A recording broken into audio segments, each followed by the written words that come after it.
for a lack of a better term, relevant to your investigation? Yes. Okay. Yeah, but you haven't investigated this aspect yet. No, I said I haven't. Right. Yes. And what do you think, and again, I'm not calling for a lot of speculation, but you as a private investigator, you as an investigator for the public, what type of possible information do you believe that you would be able to glean from looking into that particular expense or that record? Not much, other than it says recount and $104. So, not in having looked at this website before, there's not a lot of information that's provided in terms of the details of what that would be for.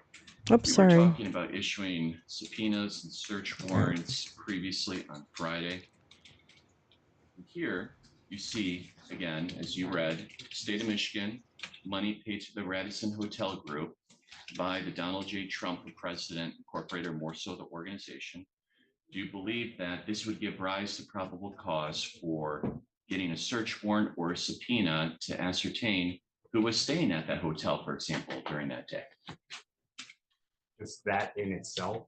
Yes, because in terms of the connection of the Donald J. Trump organization, or more so that particular campaign entity, and what was going on here during that day.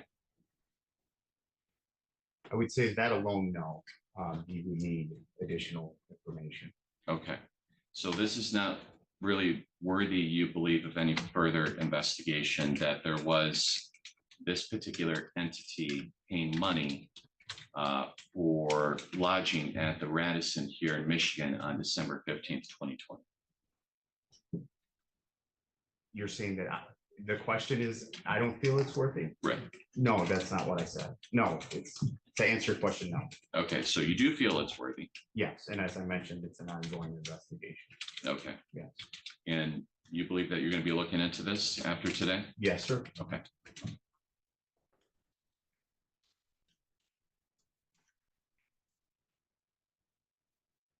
Stop sharing my screen.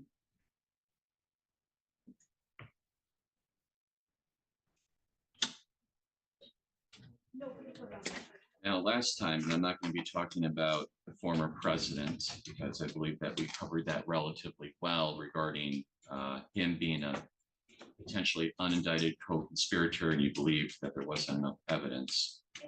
And again, this line of questioning is about trying to find exculpatory evidence that could aid Mr. Frost or any of the other co-defendants, okay?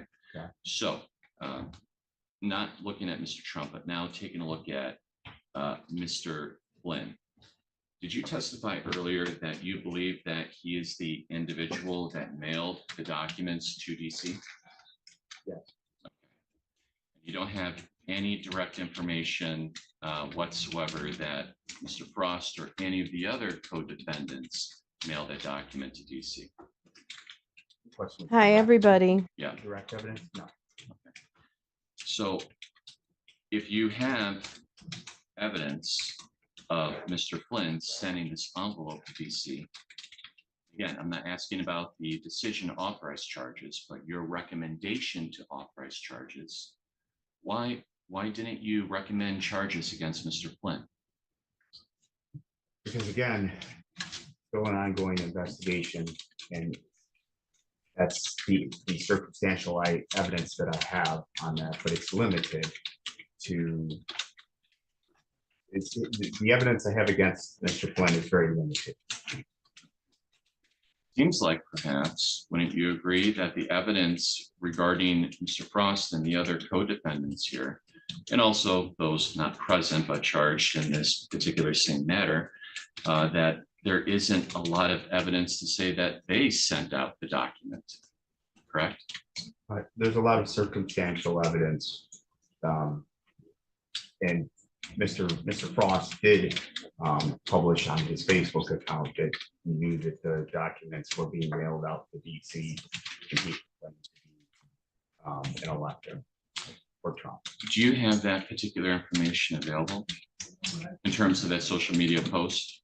I would have to refer to it. I think it was on December 15th. Is there not sound? There should be sound. 2020.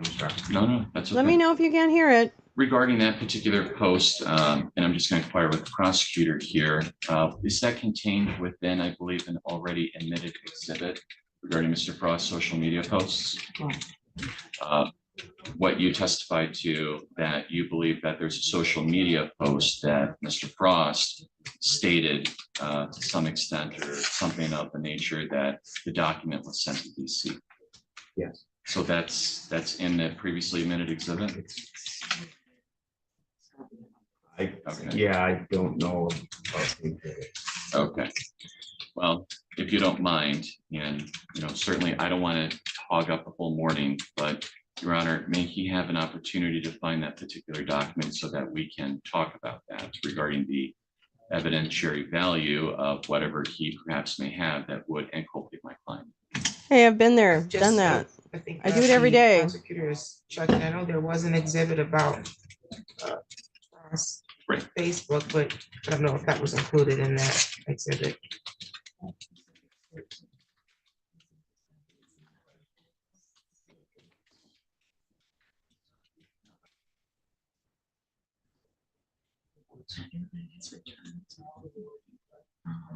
It's in a couple places because I know there is a social summary. We need a moment so you can take care of that. Would that be okay, Your Honor? Absolutely, right, Thank the you. record. Does he have to read his evidence? Oh, I guess he has to look at his stuff. Well, good morning, everyone. Happy Monday. Good morning, Lolo. Good morning, Lolo. Hi, Lolo in chat. I was literally just reporting hateful comments about Anthony Fauci on XChan. It's true. Good morning. Good morning. Good morning. Yes. Yeah. Yeah. I have to warn you, I didn't sleep. So, just so you know. I didn't sleep at all. Like 0 sleep. So, I may. GP emptying ocean with a spoon. Might as well. Someone should. I didn't. I didn't sleep. But here I am like the fucking champion. I'm a fucking champion. No reason. Just felt like it.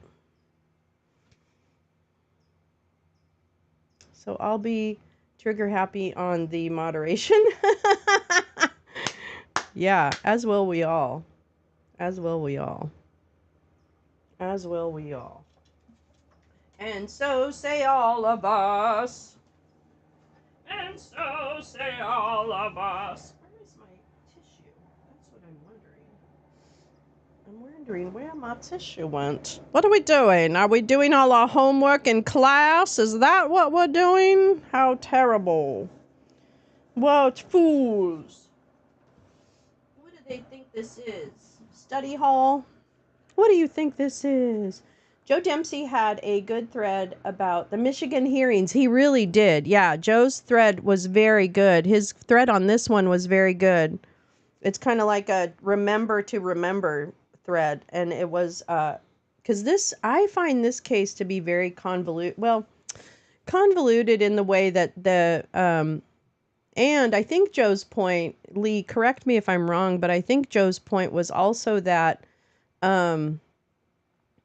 that the lawyering was pretty bad on both sides. And I don't know, maybe I misread, but that's kind of what I got from it a little bit.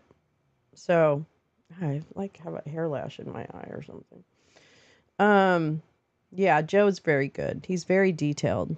He's really good. He's very good at what he does. Yeah. Yeah. Yeah, sometimes it happens. Anyway, happy Monday. Have a good one, I hope. Let's hope for good news for something. I don't know what. Well, Fauci's going to be on the hot seat in about, what, half an hour? I don't even know.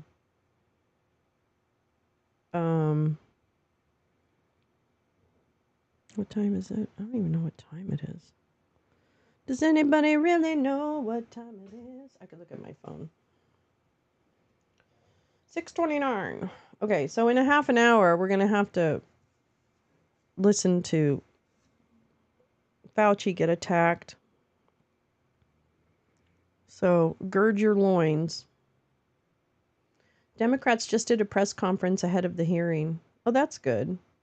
Yes, one prosecutor versus all these defense attorneys, and the investigator was new, came in at mid-case, better witness prep. Yeah, absolutely. I agree, 100%. It's pretty clear. He's a real mess. The lead investigator is a bit of a mess. I mean, I understand what he's doing and what he's saying, but he's really, really sloppy. And I don't know. I don't know. I don't think it's, I think he's a bad witness, but, you know, I don't know. I mean, I think the judge also is just, if the judge is super like letting everything in, you know, and she, I think is just like taking it all in, and then she's going to make a decision. I really think yeah, right. Don't push it. Yeah, I know. No, I'm good. I want to see this. I want to see this. I'm up to it. Woo. What the hell is taking so long, though? I'm like, what? People. Oh, my God. I need a mirror or something. I feel like I have an eyelash in my eye, but it may not be an eyelash. It could be a rhinoceros. You have a rhinoceros in your eye. I can't see anything. Oh well, I'll just have to let it tear.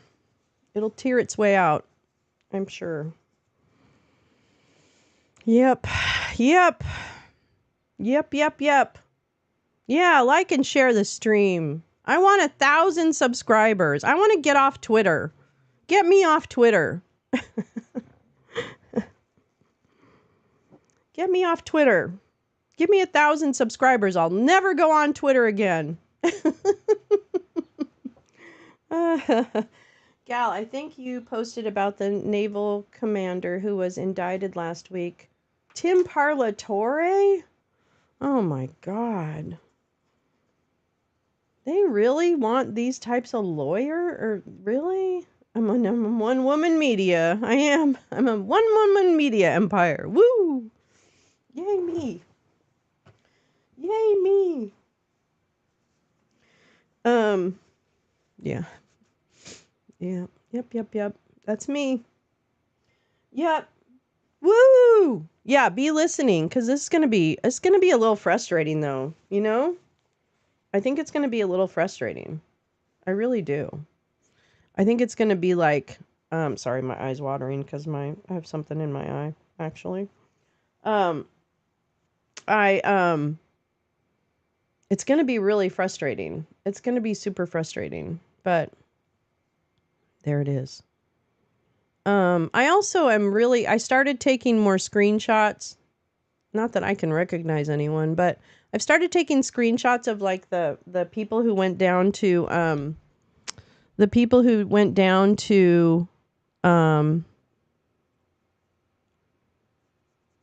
El Salvador to Nayib Bukele's inauguration, you know, all the people.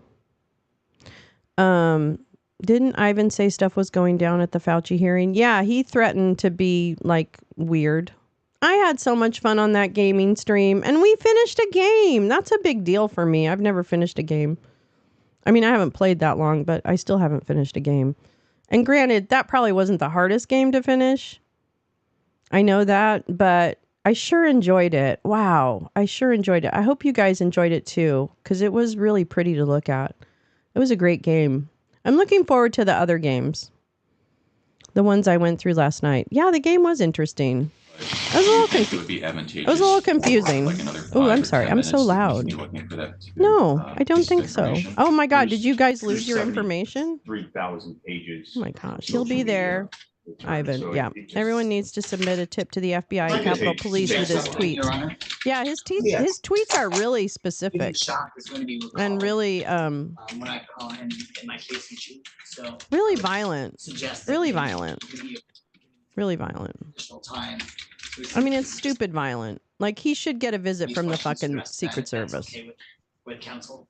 I mean, really. Yeah, I think that's fine if the court would be amenable to, I suppose, reserving the question, and then we're able to. Oh, what? You give him guys gonna some decide additional how she opportunity runs to her find courtroom those now? Text messages or whatever social media communication. He really does need a door knock. Sounds good. All right, thank you. He definitely needs a door knock. I'm concerned that Michigan wasn't better prepared for the defense. So I to follow up on agree. that really quickly, Agent Lee, Schott, I'm kinda you did a search, surprised. But you're going to take a little bit more I'm time kind in of order to surprised. There find should that be answers piece to of most, if information not that all, asserts or of these perhaps situations. inculpates my client that he had knowledge that this document. I have to was blow sent my to nose. DC. So He had hold something on. to do with it, Sorry. correct? Yes. Okay, I'll go so off we'll get to screen. that a little bit later. Disgusting. Now let's talk about Gross Mr. everybody Northen. out. Mr. Northen, I believe you said earlier, was also an unindicted co-conspirator, correct? Yes, Okay. But you believe that you don't have enough evidence to charge him, correct? yes, Okay. Mr. Northen was the last person seen with that manila envelope that purportedly had the electoral document, or more so the certificate of votes from the Republicans, correct? yes, Okay. And I think you testified before that you attempted to speak with him, but he refused to talk to you because he was represented by counsel. Is that what you said? yes. And when it comes to Mr. Northen, can you tell me why you don't feel like you have enough evidence to recommend charges against him, given what we were just talking about? Objection, relevance. What's the relevance? Relevance is I'm trying to take a look for exculpatory information. The only reason why I'm taking a look at each one of these individuals. Objections overruled. You can answer. I don't charge, as we talked about, so I present the facts and then a decision is made from there. So I found with a that being joint. said, you know, when you're presenting search warrants for attorneys, there's the concern over privileged information. And it makes things even more challenging to get search warrants because you have to narrow the scope of your search. And so it's been challenging with all the media and the information in this case that's been put out there. I'll to, try. Get that additional information. I don't know if the in charges order were to done well present either. I additional can't. facts to the I'd be prosecutors interested for in review. looking at the charges of each I of know the you just 16 testified that you don't to authorize see the how charges, different but they you are. recommend Because people charges, did have correct? different, I, excuse me, yes, I exposure. present the Now I have the information hiccups. and the prosecutors. And I suppose the judge would sign off on the charges or magistrate, so they would be the ones authorizing. So did I just hear you correctly that when it comes to Mr. Norton, you had some type of concern about attorney-client privilege? Yes, Okay. And Mr. Norton having attorney-client privilege, perhaps with whom? just in general, that's what In general, with whom? I'm sorry, because I can't just say I have an attorney-client privilege with someone in general, but with whom? Are we talking about Donald Trump? Are we talking about the Trump organization? Are we talking about individuals here? What are we talking about? I'm sorry, the folks working for the campaign, the Trump campaign. The Trump campaign? Yes. Okay. So with that particular concern, you still didn't issue search warrant or didn't inquire with the Trump campaign, correct, about any of this that we're talking about? Why do Tried to men reach think out to like Mr. that Norton and some other, smarminess that he has folks that were is like associated with the Trump campaign. totally And, all of them ridiculous. declined to comment. like Do you I have find any that so evidence to show that unattractive when and it comes so to like Mr. Norton insurance agent. was acting in the Can't even tell you. capacity Not as an that he's attorney going of for the Trump like, campaign?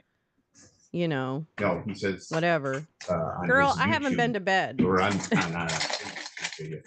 the YouTube video at the Capitol, he says that he's not representing the elected. He's working for the Amistad Project Okay, and Thomas More. okay.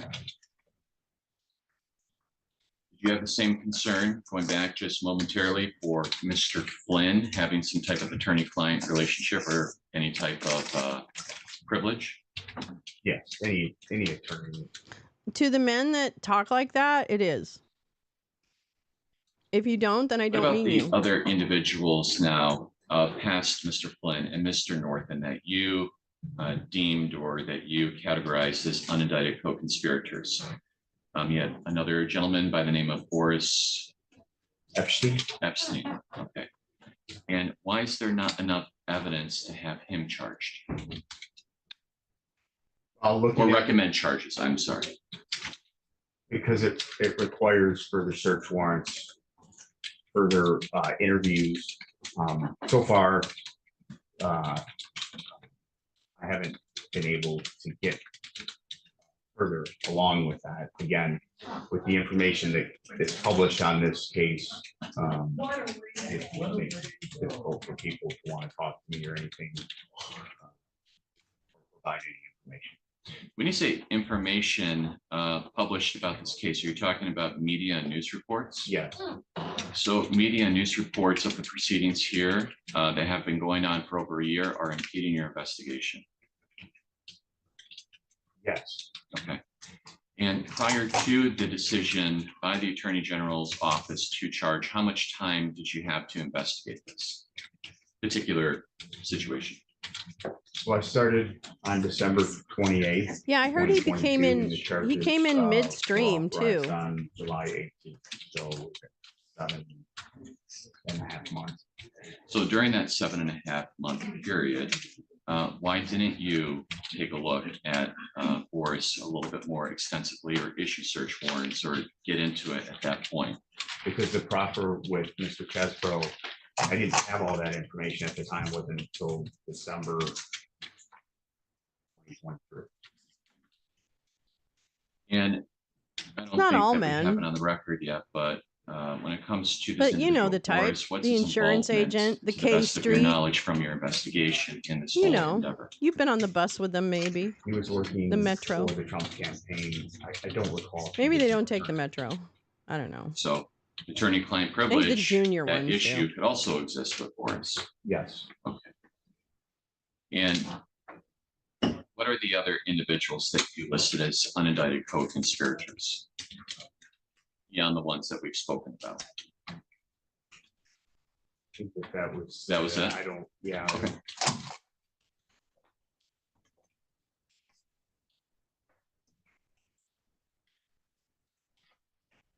Yeah, that's a good global term for it. Dracar noir. One moment. It smells terrible. Thank you. For the council for a second. Yes.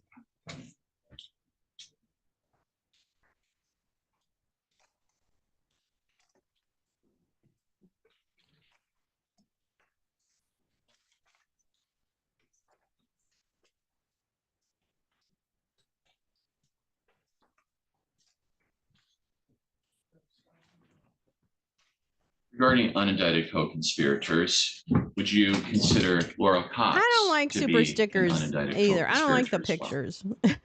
What I said at the first. Okay, so she's another individual, correct? Exactly. Okay. So when it comes to Laura Cox being an unindicted co-conspirator, why is there not enough evidence to recommend charges against her? Well, Hi, easily. he wasn't there on December How are 14th. you? According to her depositions and the information that she provided was very limited.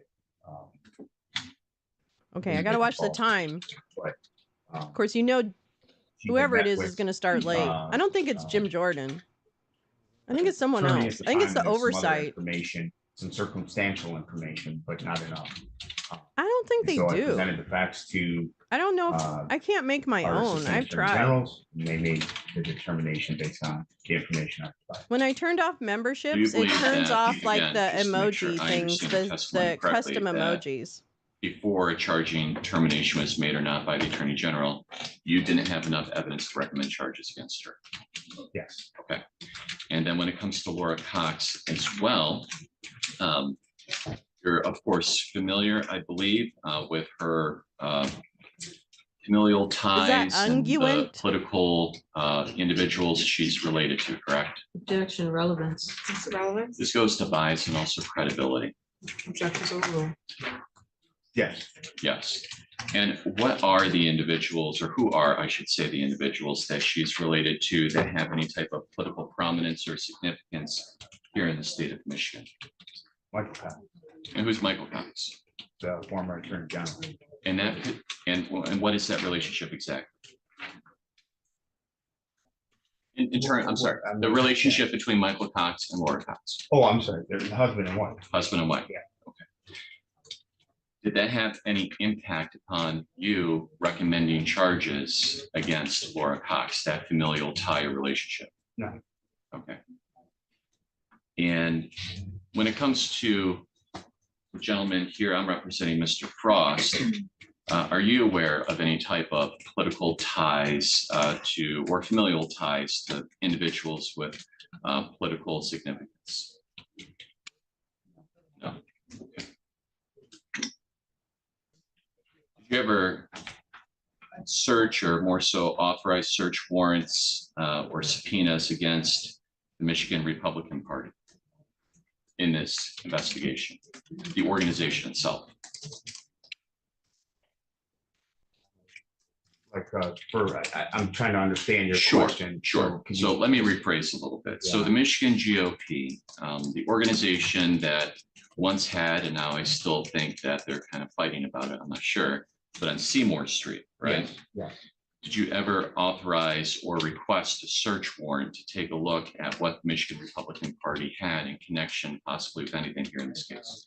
I did begin to draft one for the Michigan GOP. Problem I'm dealing with is because we're now That is 3 or 4 years life-changing. later, that stalemate and the building has changed hands, and there's been different leaders. And when I say the building's changed hands, there's been different leaders that have come into play. And most of the people that I interviewed at the time that were working for the party during 2020 had left. And I'm not asking for an exact date unless you can tell me right now. But those leaders that you interviewed, when did you interview those leaders in connection with your investigation? But I haven't interviewed the lead. Oh, I'm sorry. I thought you said you interviewed leaders No. from, I'm sorry, go ahead. The party, the Party. GOP party, like Mr. Zamet, Mr. Hudson, things like that. Right. And when did you interview those individuals? That would have been in, Just spring of 2023. Okay. And that was more than a year plus since you actually becoming involved in this case, correct? Oh, no, actually, no, I'm sorry. Yeah, How many months between that interview and you becoming involved with this case? probably maybe 2 months, 3 months. So it might have been even earlier than spring. Okay. And when were you attempting or starting to draft a search warrant for the Michigan Republican Party? Are you talking about the headquarters? Yes.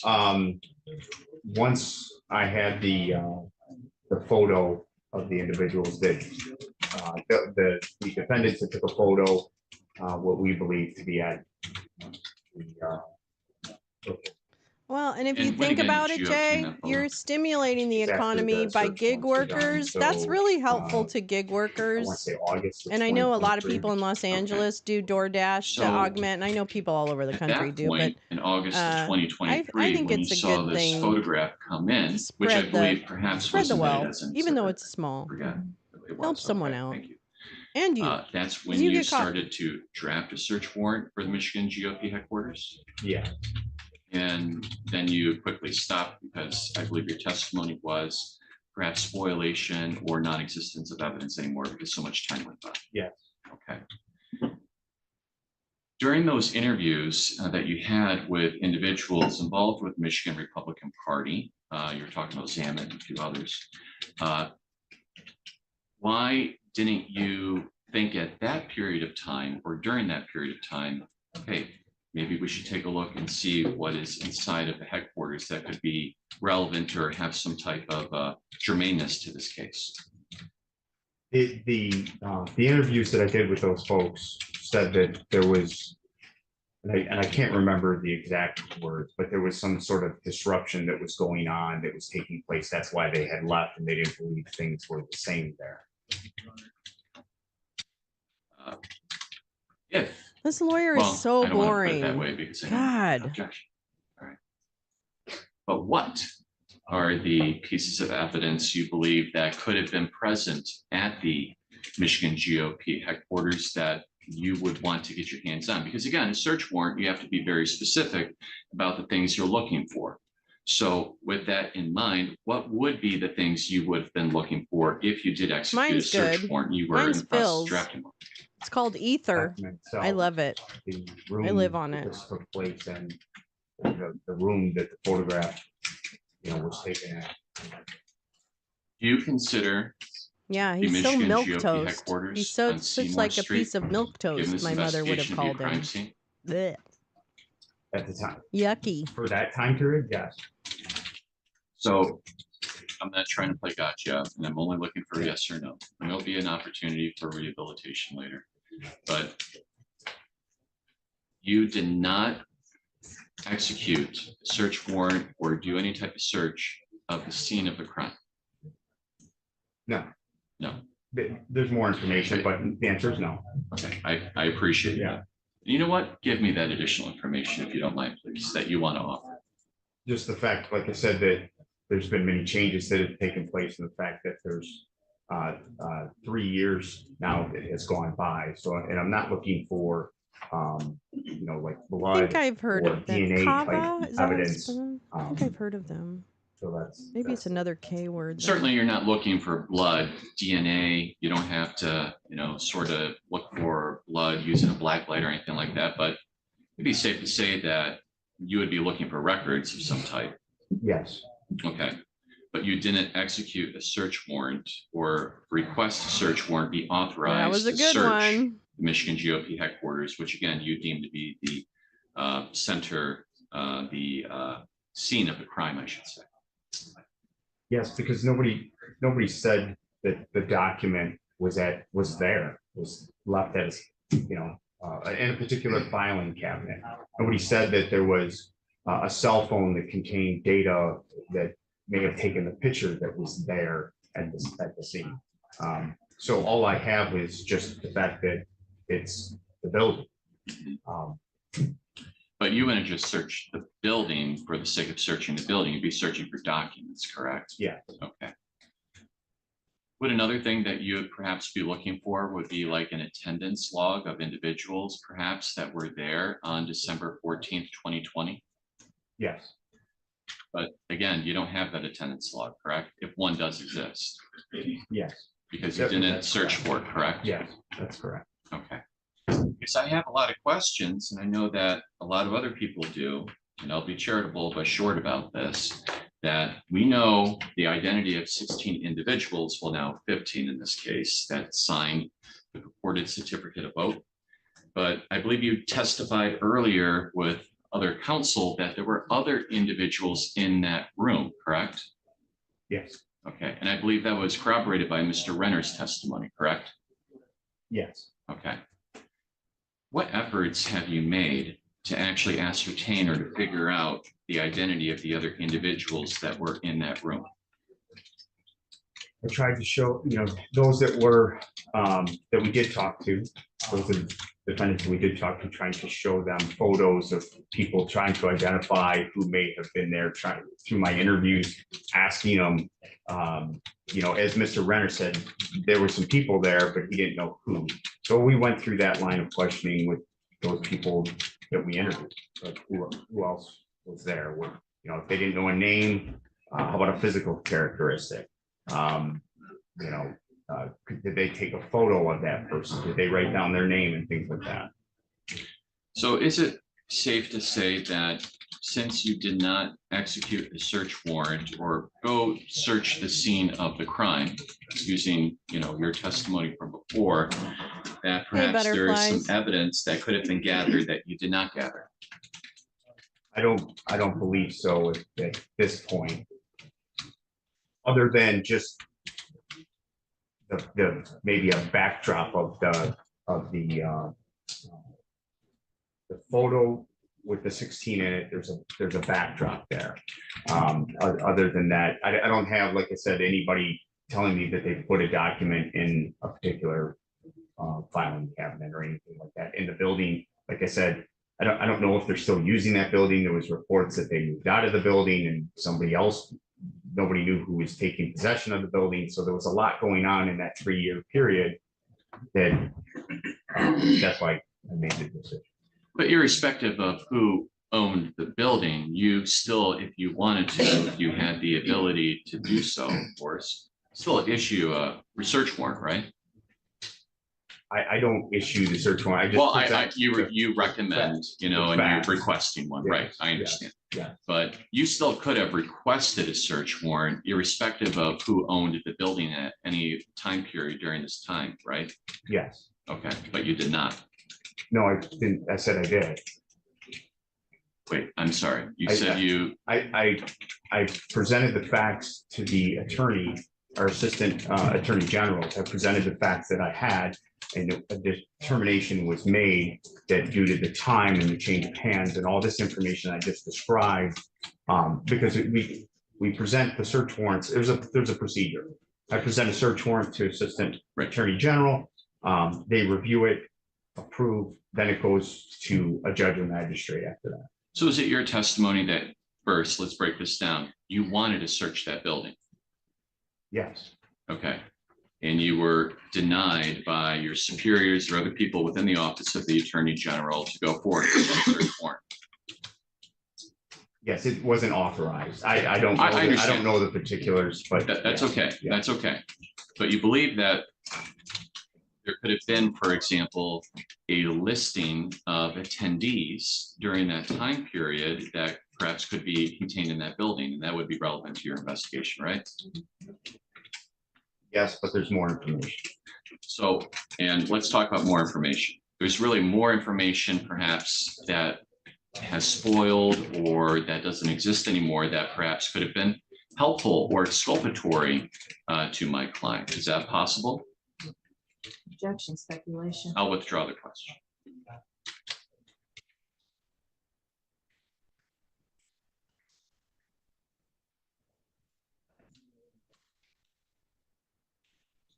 Just maybe 2 or 3 more, Your Honor, in terms of topics, and I'm not going to take all day. But first, I believe he testified during a prior cross-examination that signing a document in and of itself is not evidence of uttering and publishing. Is that correct?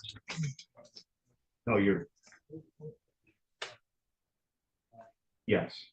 Yes. Yeah. Okay, so Yes. the act Yes. of just Yeah. actually signing That's it the itself is forgery, right. right. Yeah. Is not evidence of the uttering and the publishing. Yes. Okay. And again, Mr. Frost did not send the document to the best of your knowledge, information, I believe, from your investigation. Yes, sir. Okay.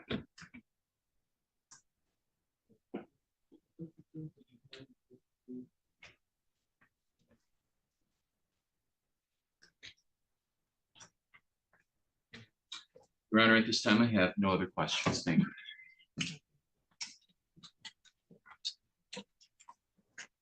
Thank Jesus. God, Christ. Thought we were all gonna go to sleep. Okay. Where's my other? The others, I have the other thing teed up. It hasn't started Morning, yet. Agent Shock. Morning. So I'll switch over to it when it starts. I'll start by following up on some of the questions that Brother Counsel was just asking you. We've established that on December 14, 2020, that essentially the crime scene was the address on Seymour Street. Fair to say? Yeah. You ever work any cases where there's surveillance video of a crime scene? Yes, Was there any surveillance video at that address? I did not find any. No, You weren't the first investigator to work on this case, were you? no, sir. Who was? Pete Ackerley. When did Pete first start working on the case? I don't recall that. Is there anything that would refresh your memory? His report, Do you have a copy of it? I should Where? be on my computer. Your Honor, may the witness have a moment to review that one report so we can answer any questions. Yes, off the record. I haven't admitted you into the. Thank you. Oh, thank you. Thank you for turning that off. We'll probably, well, I'm listening for the other hearing, so we'll go to that when it's live. It's not live yet. I don't know if the oversight committee starts sooner than Jim Jordan, but Jim Jordan doesn't start on time ever. So I'm not too worried that these guys will either.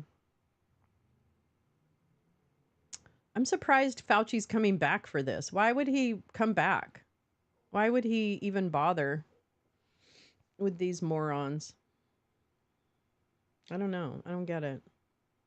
I do not understand. But here we are. Here we are with those morons.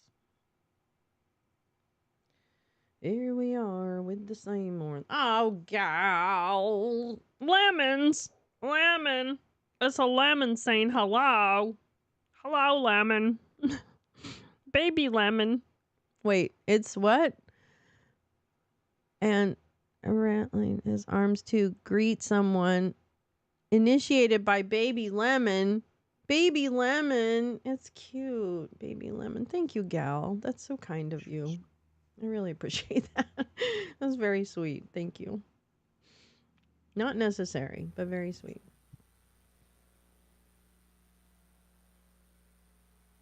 Dum, dum, dum. I guess I have to fill this. I guess I have to fill the time. I have a headache. Ugh. I should find some Tylenol or something. Eventually. I'll do that eventually. Ah! John Freeman? What the fuck? Who are you? Who are you, John? What do you have to say for yourself? What do you have to say for yourself? What's your part in this circus train? John? Okay. Oh, shh. You're saying Shh. Shh.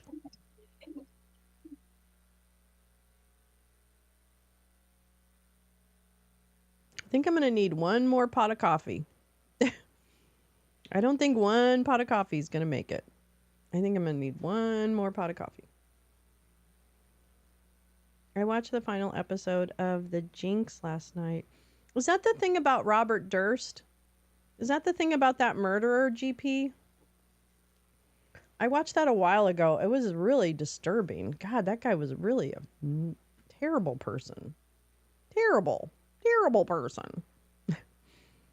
Yes. Okay. I watched that a while ago. That was really, I can't even believe that.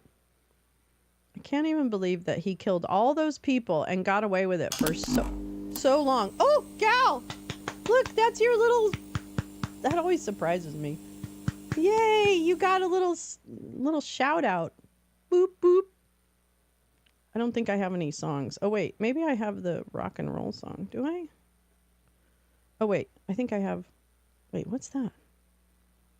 What's that? What's that? Oh, yeah.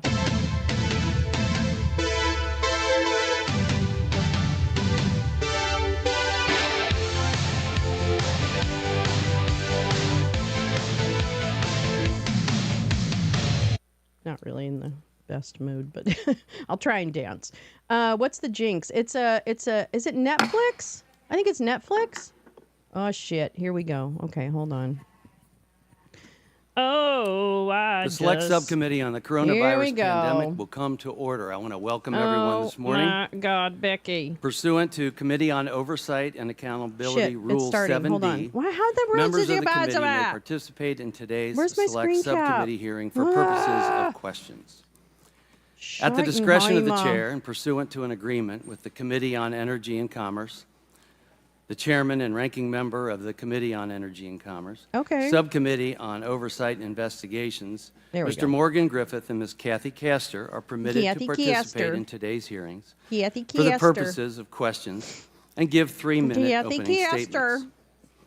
Without objection, pursuant to Clause 4A, 3A of House Resolution 5 and Clause 2J, 2C of House Rule 11, the chair may recognize staff of the Select Subcommittee for questions for equal periods of time, not to exceed 30 minutes. Pursuant to Rule 7D of the Committee on Oversight and Accountability, Mr. Jordan and Mr. Moskowitz, members of the full committee, may participate in today's hearing for the purposes of questions. I would like to remind members that the issues we are debating today are important ones and members feel deeply about. While vigorous disagreement is part of the legislative process, members are reminded that we must adhere to established standards of decorum in debate. There is a reminder that it is a violation of House rules and the rules of this committee to engage in personalities regarding other members or to question the motives And then of a he colleague. died of COVID, right? I think he died of COVID in Remarks prison. of that type are not permitted by the rules and are not in keeping with the best traditions of our committee. Oh, I can't wait to hear this. The chair will enforce these rules of decorum at all times and urges all members to be mindful of their remarks. Finally, without objection, the chair may declare a recess. Robert. I now recognize myself for the You purpose shouldn't do of that. making an opening statement. Good morning. Thank you. Welcome, Not Dr. necessary. Thank you, though. First, I want to thank you for your decades of public service. You served your country through multiple epidemics, pandemics, and health crises. I do want to say I'm sorry about the threats that you have received.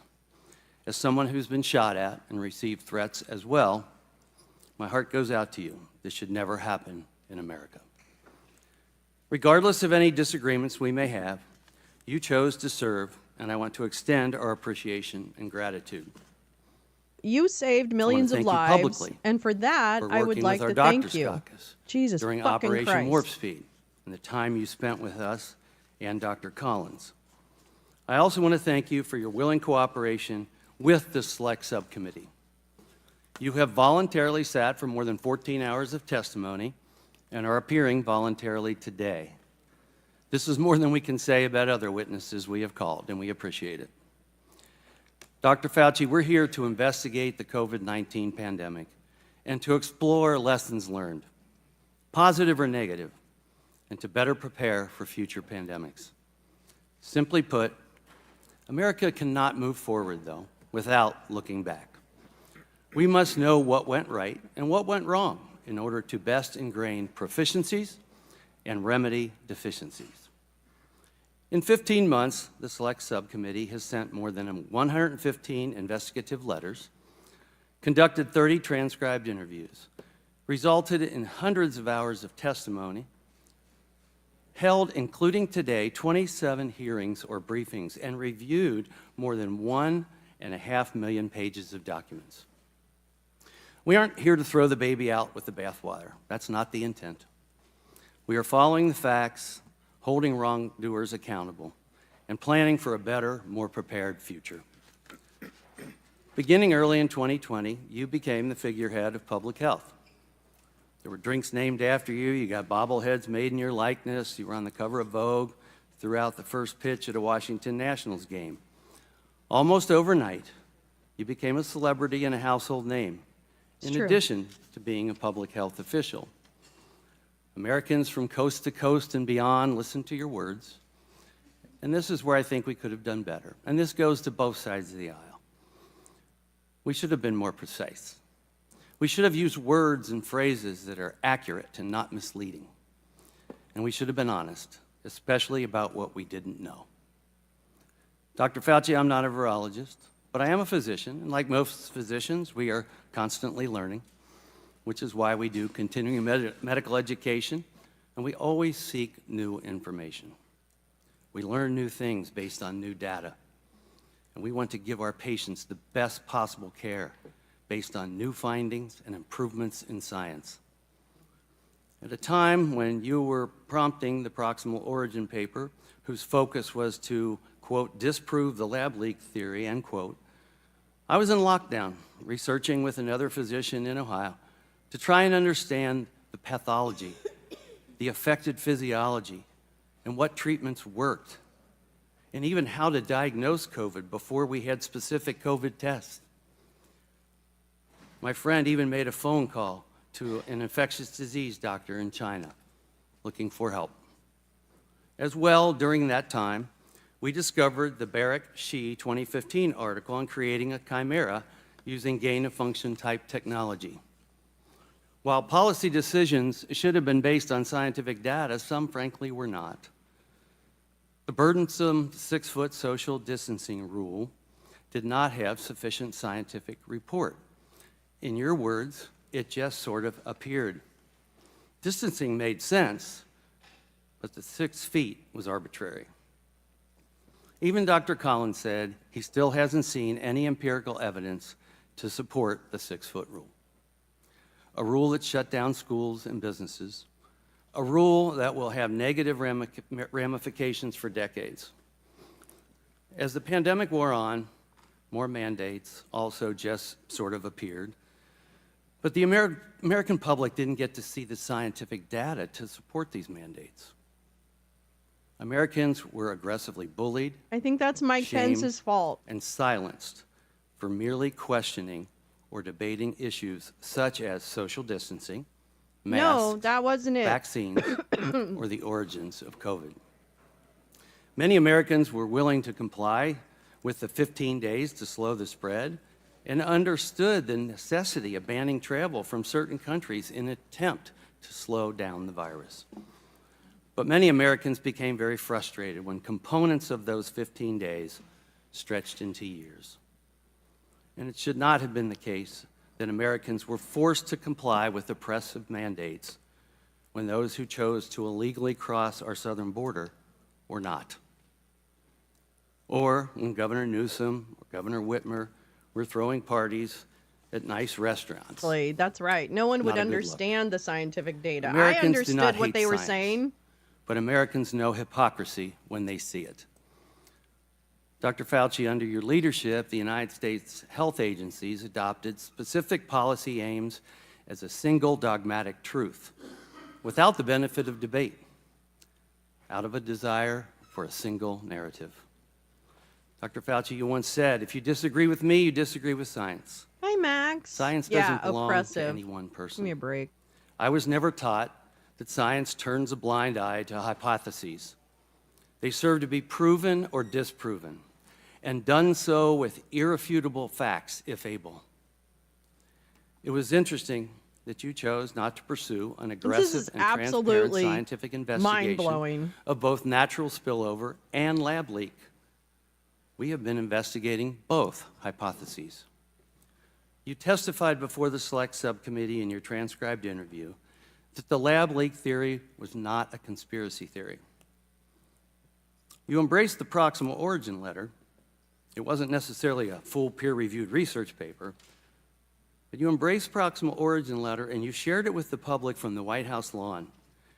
You stated during your transcribed interview that you did not review published articles that considered a potential lab leak of COVID-19.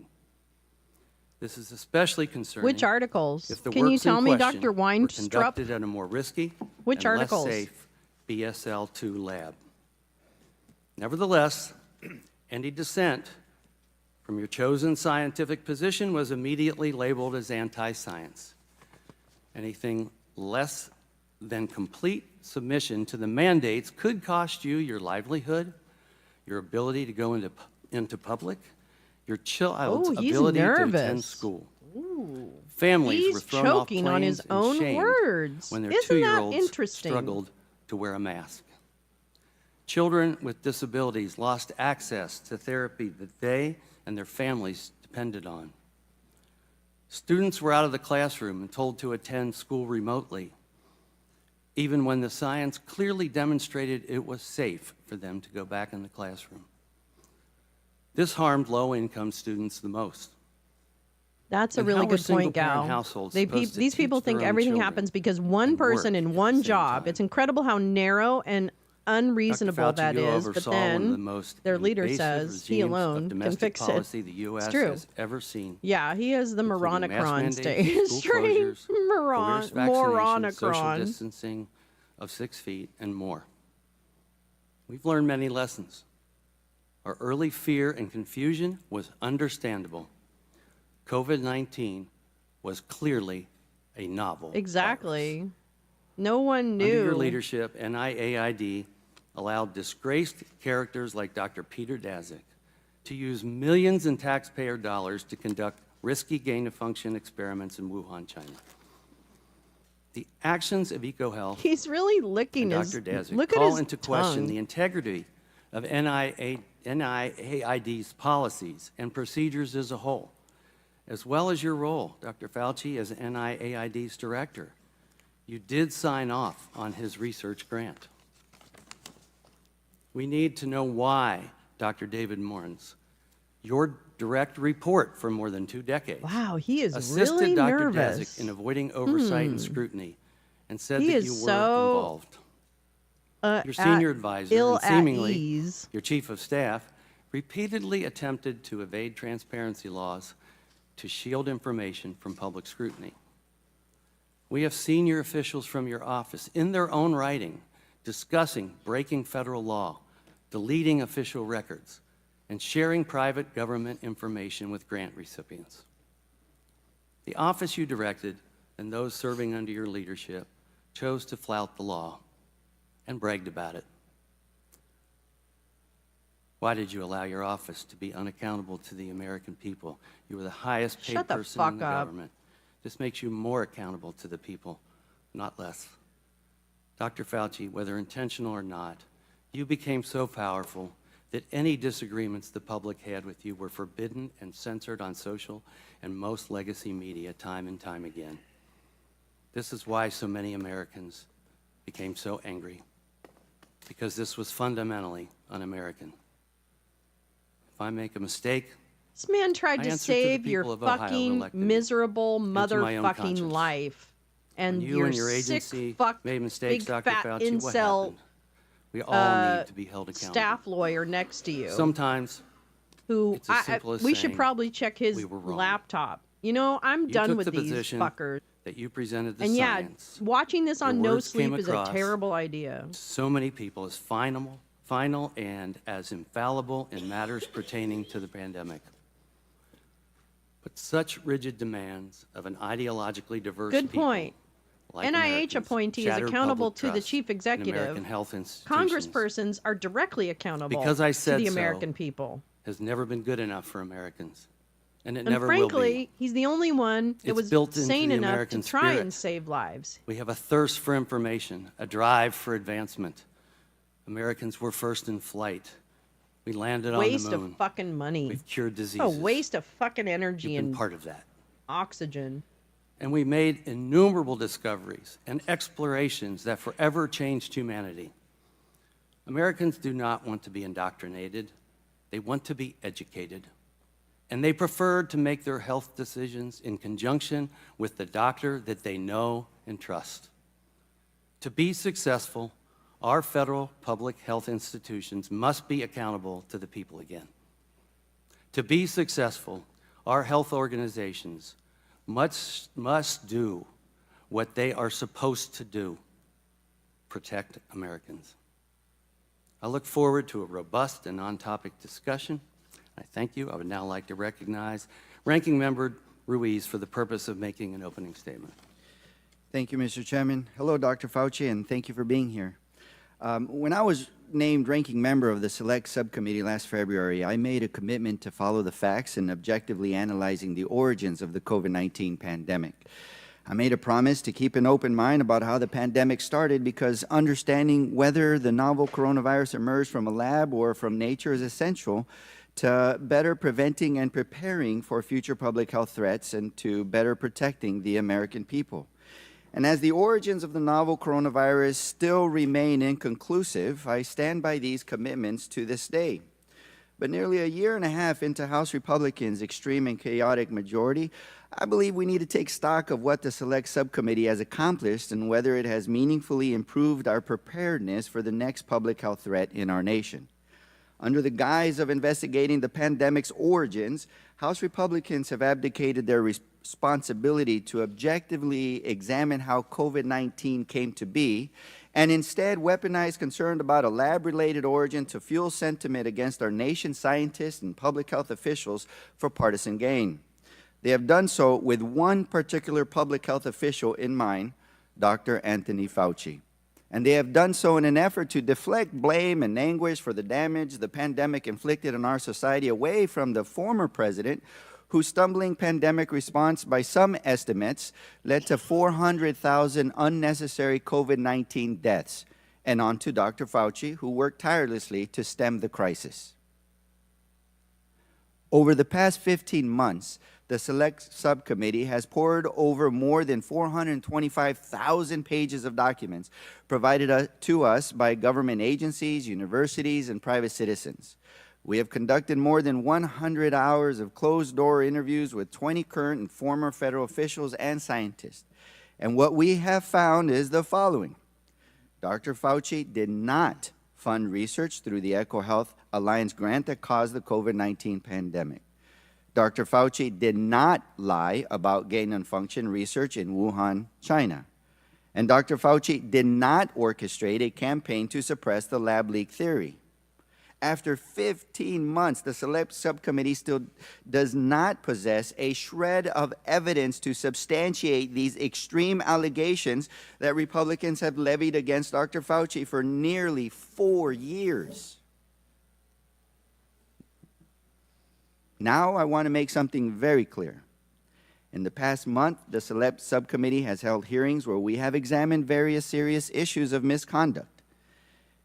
In following the facts, Select Subcommittee Democrats uncovered troubling misconduct by Dr. Peter Daszak and EcoHealth Alliance, including potential efforts to mislead the federal government about the nature of its work through the evasion of reporting and transparency requirements. And less than 2 weeks ago, we heard from Dr. David Morens about his flagrant violation of the Freedom of Information Act's transparency requirements and the potential destruction of federal records. Both Dr. Daszak and Dr. Morens deserve to be held accountable for betraying the public's trust. To hold them accountable is not anti-science. It is the defense of our federal scientific and research institutions' decades-long legacy of advancing the scientific enterprise to safeguard human health. But baselessly suggesting without evidence that these discrete instances of misconduct are equivalent to our nation's scientists and public health officials causing the COVID-19 pandemic, which has killed more than 1 million Americans and inflicted an immeasurable toll on our society, is also a betrayal of the public's trust, which each of us are stewards of as elected members of this body. Today's hearing comes at a pivotal moment for our nation's public health. With the darkest days of the COVID-19 pandemic behind us, thanks to the Biden administration's leadership, we are now faced with a crisis of declining confidence in the very science and public health interventions that lifted our society from one of the most challenging periods in our nation's history. And as we look to the future, we find ourselves at a fork in the road. We can go down the path of fueling mistrust in the interventions that saved us, like vaccines, masking, and social distancing, and the public health officials like Dr. Fauci, who worked tirelessly and with extremely limited and evolving information about a novel virus to save lives during one of the greatest crises of our time. Or we can work constructively on the forward-looking policies and solutions that we know are necessary to prevent and better prepare us for the public health threats that are yet to come. Since my first day as ranking member, I set out to take the latter path, the path of putting people over politics and prioritizing solutions to better prepare us for the next pandemic. And it has been my hope that Republicans would join Democrats in the forward-looking work that will better protect our constituents. Strengthening oversight of potentially risky research domestically and abroad is an essential part of this conversation, and so is closing pathways for zoonotic transfers of viruses in nature and investing in our public health infrastructure to ensure that when future viruses arrive, we are ready. When Democrats were in the majority, we made important strides in these objectives by passing the Consolidated Appropriations Act of 2023, which strengthened the protections against undue influence in our biomedical research, improved training and transparency for the handling of select agents, paved the way for the interagency collaboration to fortify zoonotic disease prevention, invested in our infectious disease workforce, and enhanced our supply chain preparedness and ability to rapidly develop and deploy medical countermeasures.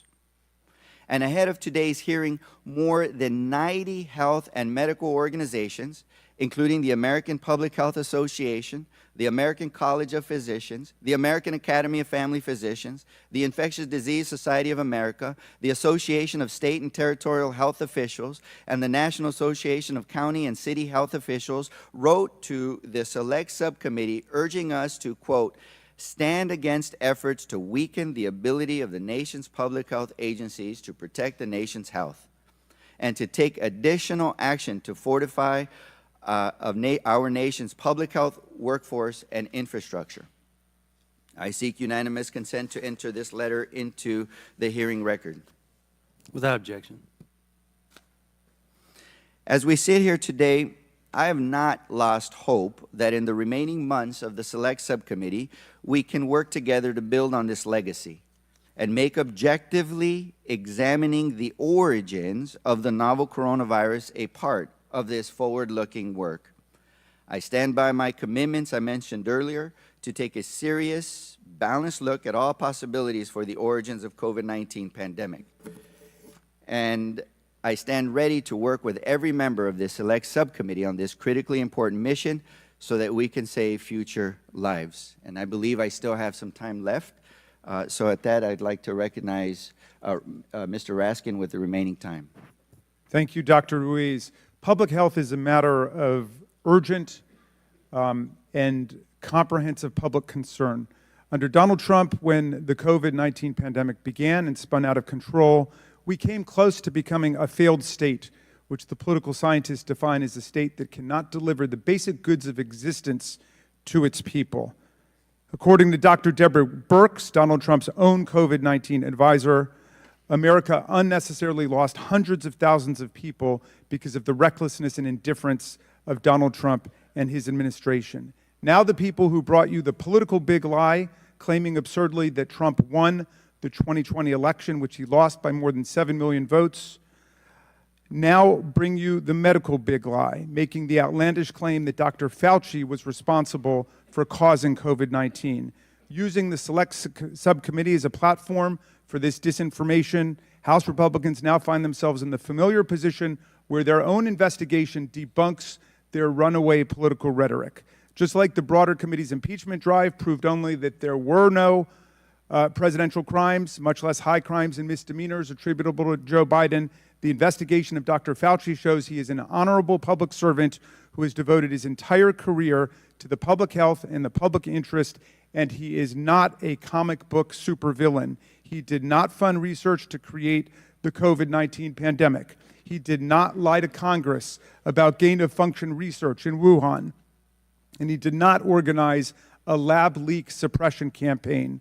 Today, Dr. Fauci's testimony, along with the thousands of pages of documents and dozens of closed-door testimony provided to House Republicans as part of the COVID origins investigation, will dispel these hysterical claims and reveal that the people bowing down to a twice-impeached, convicted felon who told Americans to inject themselves with bleach now want you to believe not only a big political lie, but a big medical lie, too. I hope that this committee will be able to correct all of the propaganda and disinformation today, and we will be able to actually return to what the good ranking member has said, which is an authentic investigation of the origins of the pandemic. And I will yield back to the gentleman. And I yield back. I now recognize Mr. Griffith for a 3-minute statement. Good morning. I want to again thank the leadership of this committee for including the Energy and Commerce Committee in this hearing.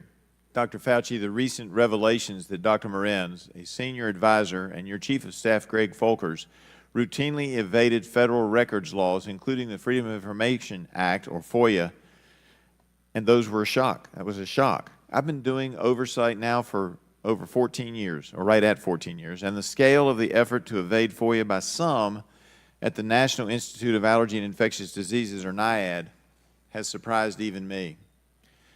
These men were among your most senior and trusted staff at an agency you led for nearly 40 years. They worked for you for decades. Your calendars show that you met with them multiple times a week during the pandemic. You co-authored dozens of papers with Dr. Morenz. He directly implicates you. Even the head of the NIAID FOIA office was apparently in on some of this conspiracy. And I know my colleagues on the other side love to say we're always talking conspiracy, but when the facts lead you there, whether you knew about it or not, when the facts lead you that your agency was involved in some form of a conspiracy related to COVID origins, we have to follow those facts. It is hard to believe that all of this occurred without your knowledge and or approval. In civil law, when one party has destroyed or refuses to produce evidence that's within its possession, a jury is allowed to draw an adverse inference that the information destroyed or not produced was unfavorable. Therefore, until we get a full accounting of all of the communications among NIAID's leadership, it's reasonable for us to assume that missing information would mirror the private doubts expressed by so many virologists and other scientists related to your public positions. While telling the public, the media, and Congress that COVID-19 almost certainly emerged from nature, experts you convened as a team privately worried that a research-related incident was a possible, if not the probable, origin of the virus.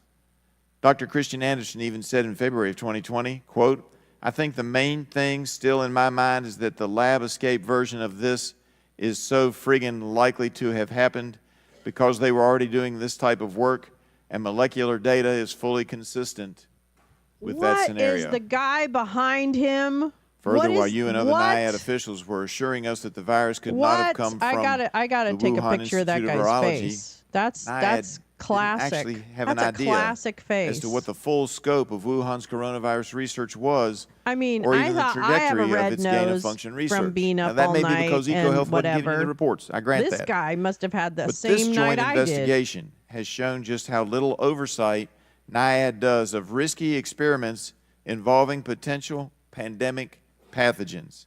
NIAID set up a system designed to greenlight potentially risky experiments while avoiding He looks HHS like department level I'm review. Mr. The same Cole. program officers who No. act as advocates for their He looks like scientific Heat Miser. area are He looks responsible like for Heat assessing Miser. whether experiment is too dangerous.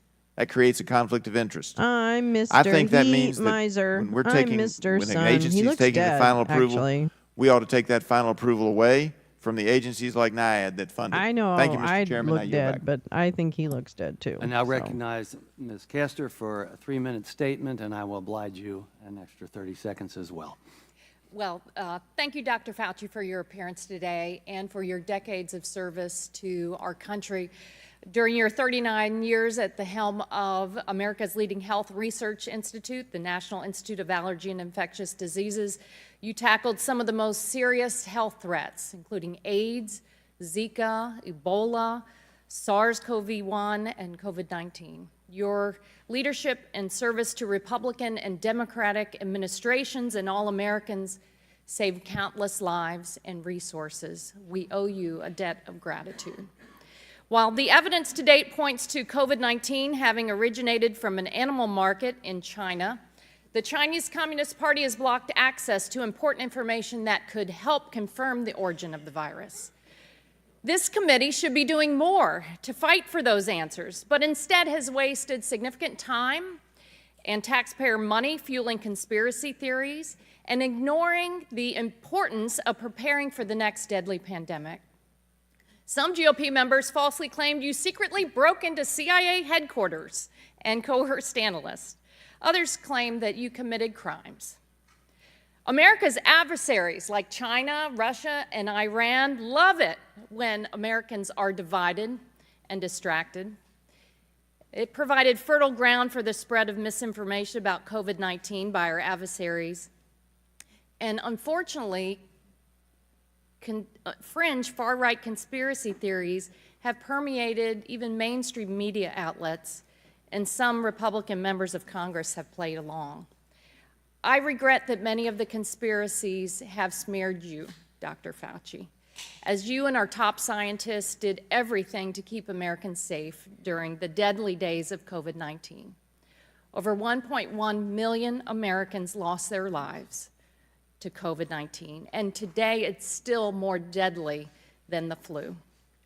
As we learned from Zika and Ebola, the ways viruses are transmitted are not obvious at first, and the development of treatments and vaccines takes time.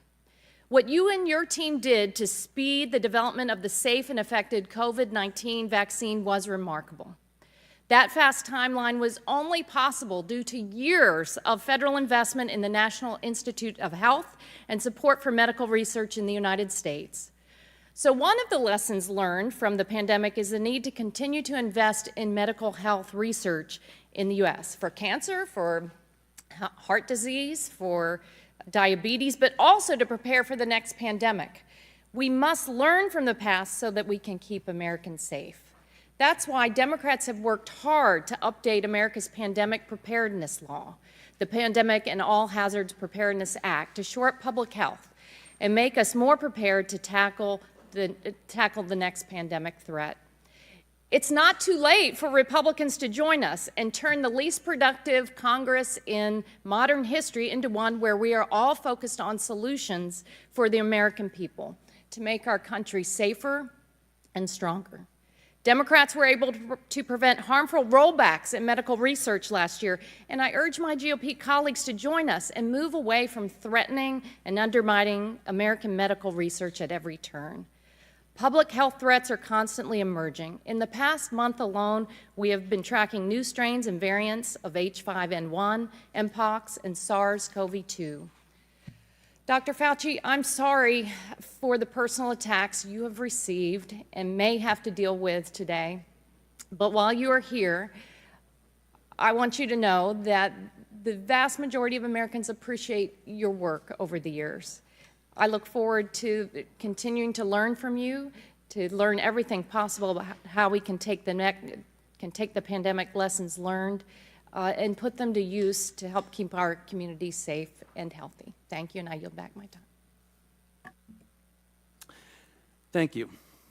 Our witness today is Dr. Anthony Fauci. Dr. Fauci was the director of the National Institute of Allergy and Infectious Diseases from 1984 to 2022. And Chief Medical Advisor to President Joe Biden from 2021 to 2022. What do you do for Trump? Pursuant to Committee on Oversight and Accountability Rule 9G, the witness will please stand and raise his right hand.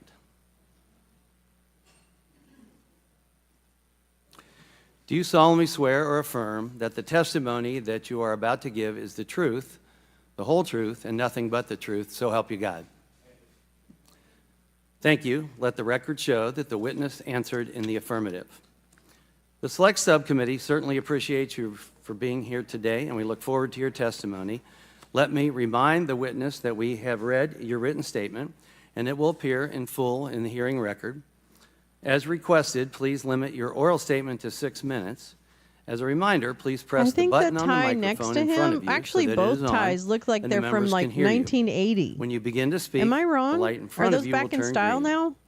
After 5 minutes, the light will turn yellow, and when the red I like light to comes focus on the your details. 6 minutes has expired, and we would ask that you please wrap up.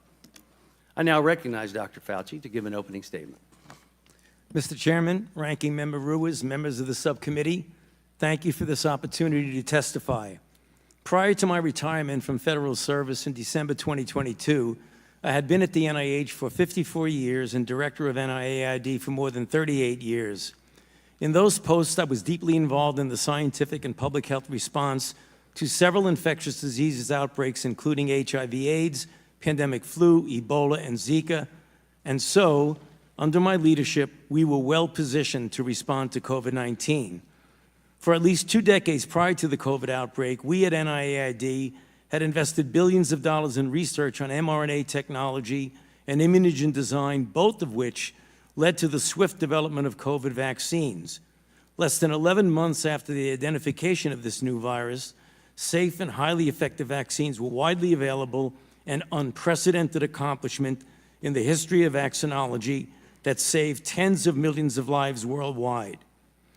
I will now use my remaining time to directly address certain issues that have been seriously distorted concerning me. The first issue concerns my actions regarding the possibility that SARS-CoV-2 might have resulted from a lab leak. On January 31st, 2020, I was informed through phone calls with Jeremy Farrar, then director of the Wellcome Trust in the UK, and then with Christian Anderson, a highly regarded scientist at Scripps Research Institute, that they and Eddie Holmes, a world-class evolutionary biologist from Australia, were concerned that the genomic sequence of SARS-CoV-2 suggested that the virus could have been manipulated in a lab. I participated in a conference call the next day with about a dozen international virologists to discuss this possibility versus a spillover from an animal reservoir. The discussion was lively, with arguments for both possibilities. 2 participants have testified before this subcommittee that I did not try to steer the discussion in any direction. It was decided that several participants would more carefully examine the genomic sequence. After this further examination, several who at first were concerned about lab manipulation became convinced that the virus was not deliberately manipulated. They concluded that the most likely scenario was a spillover from an animal reservoir, although they still kept an open mind. They appropriately published their opinion in the peer-reviewed literature. The accusation being circulated that I influenced these scientists to change their minds by bribing them with millions of dollars in grant money is absolutely false and simply preposterous. I had no input into the content of the published paper. The second issue is a false accusation that I tried to cover up the possibility that the virus originated from a lab. In fact, the truth is exactly the opposite. He got a nap, finally. I now quote from an email that I sent to Professor Farrar on February 1, 2020, quote, "Jeremy, I just got off the phone with Christian Anderson, and he related to me his concern about the furin site mutation in the spike protein of the virus. I told him that as soon as possible, he and Eddie Holmes should get a group of evolutionary biologists together to carefully examine the data to determine if his concerns are validated, and they should report it to the appropriate authorities. I would imagine that in the USA, this would be the FBI, and in the UK, it would be MI5. In the meantime, I will alert my U.S. government official colleagues of my conversation with you and Christian and determine what further investigation they recommend. Let us stay in touch. Best regards, Tony," unquote. It is inconceivable that anyone who reads this email could conclude that I was trying to cover up the possibility of a lab leak. I have always kept an open mind to the different possibilities. Another issue is that of Dr. David Morans, who has the title of Senior Advisor to the NIAID Director, and who recently has been investigated for conduct unbecoming a government official. Naturally, given his title, a connection is made to me. With respect to his recent testimony before this subcommittee, I knew nothing of Dr. Moran's actions regarding Dr. Daszak, EcoHealth, or his emails. It is important to point out for the record that despite his title, and even though he was helpful to me in writing scientific papers, Dr. Morins was not an advisor to me on institute policy or other substantive issues. At NIAID, we had What a weekly waste of executive time committee and meetings money. of the institute leadership and daily morning meetings of my immediate staff. And to the best of my recollection, he attended neither of these. Furthermore, his office is located in a different building from that of the NIAID director. Finally, in a majority staff memorandum of May 22nd, 2024, there is a statement, quote, Dr. Fauci may have conducted official business via personal email, unquote. Let me state for the record that to the best of my knowledge, I have never conducted official business using my personal email. Thank you for listening. I would be happy to address these and any other issues in the discussion period. Thank you. I now recognize myself for as much time as I may consume for questions, with equal time being afforded to the ranking member. Dr. Fauci, February 1, 2020, you were on a call with Dr. Farrar, Dr. Collins, and other scientists regarding the potential that COVID-19 was engineered.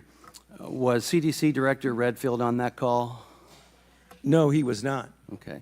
Dr. Fauci, you've said that you had to rely on virologists and evolutionary biologists regarding origins because you're not an expert. Is Dr. Redfield a virologist? I believe he is. Yeah. He is. Prior to the pandemic, NIAID awarded at least 3 grants via the New York Blood Center to Dr. Zhao Yusen. Are you aware of these? I'm sorry, to Dr. Yusen Zhao. Are you aware of those grants? Dr. Yusen Zhao. Your microphone is not on, Doctor. Your microphone is not on. I'm not familiar with that name. Okay. Well, NIAID awarded at least 3 grants via the New York Blood Center to that scientist. He was a high-ranking Chinese PLA official and director of a lab at the Chinese Academy of Military Medical Sciences. Does it concern you if U.S. taxpayer dollars are funding someone like this? Grants that are submitted to the NIAID go through a very extensive... Does it concern you? I'm not talking about the process Well, right I don't now. know Does it anything... concern He you doesn't that know the about the that U.S. scientists. taxpayer dollars would be going to someone who's He a doesn't high-ranking know. Chinese PLA official? Yes or no? I would have to rather know the more about that, information. Mr. Chairman, Okay. because I don't even Well, know it the concerns person me. you're talking about. Are you or were you ever aware that the U.S. State Department in 2005 issued warnings that the Chinese government was working on the creation of bioweapons? I was not aware of that. Thank you. Did you ever discuss the Chinese bioweapons program with anyone in the intelligence community? I've never discussed the Chinese bioweapons program, to my knowledge, with Jesus anybody. fucking Before, Christ. during, or after the COVID-19 pandemic, did you speak to the FBI, CIA, DIA, or any U.S. intelligence agency concerning viral research of any kind? This guy's voice is cracking me up. What time frame are you talking about, sir? I said before, during, or after the COVID-19 pandemic. Did you speak to the Ruiz FBI, is about to bite his CIA, neck. DIA, or any U.S. intelligence agency concerning viral research of any kind? I can't give you the specifics of it, but back in the time of the anthrax attacks, we certainly had a number of briefings. There you go. Of Yeah. by agencies did work in the that White were House. intelligence agencies. I don't remember who they Jesus. were. It could have Fuck been any off. of the above that you mentioned, about the possibility that there were bioweapons that had fallen into the hands of bad actors, i.e. terrorists, that might have been used potentially as a bioterror attack. That was at a time when we had thought yes. that the anthrax So I attacks... appreciate that. I appreciate your expertise in that. Well, that's the answer. But did you at any time talk to concerning viral research of any kind? Again, I say that at That- the time that there was concern Jesus Christ. about the fact that Al-Qaeda may have been using or potentially using bioweapons, we had discussions with intelligence agencies about that Sure, possibility. but not as related to, say, COVID-19. Not to my knowledge about Say COVID. Now, but let me COVID-19. just make sure we get the facts. Yeah, his After semantics are the investigations began about COVID, I was briefed by intelligence agencies about possibilities of there being activities going on in different laboratories. I was briefed by intelligence agencies. Thank you. Science is always open as to I would debate, expect and him to be. It's a benefit. Where are we going with The that, science Dr. supported Wenstrup? restricting travel from certain countries at the beginning of the pandemic. And after these orders went into effect, the president was called racist and xenophobic.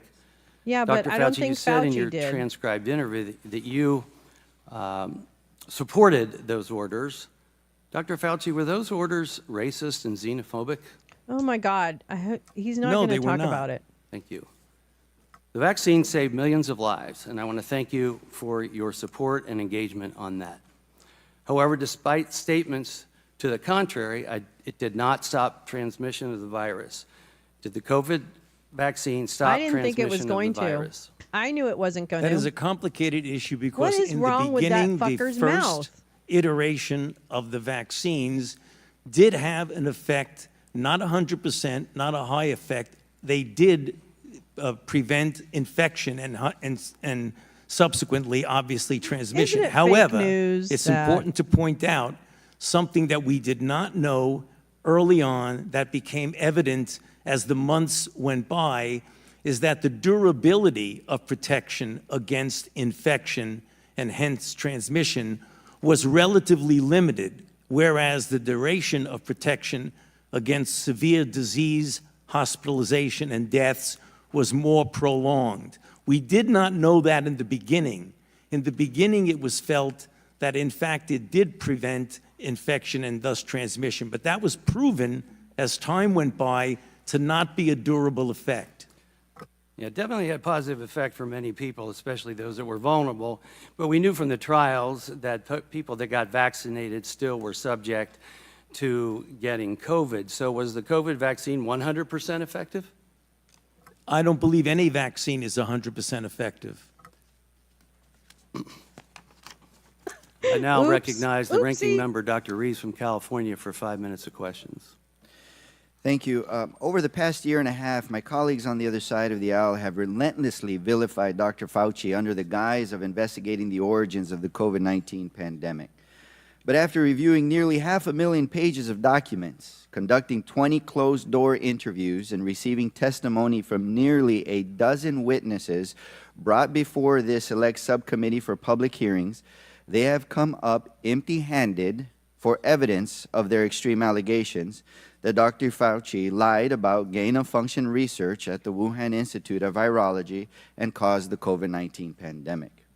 So I'd like to address both of the Republican claims in turn.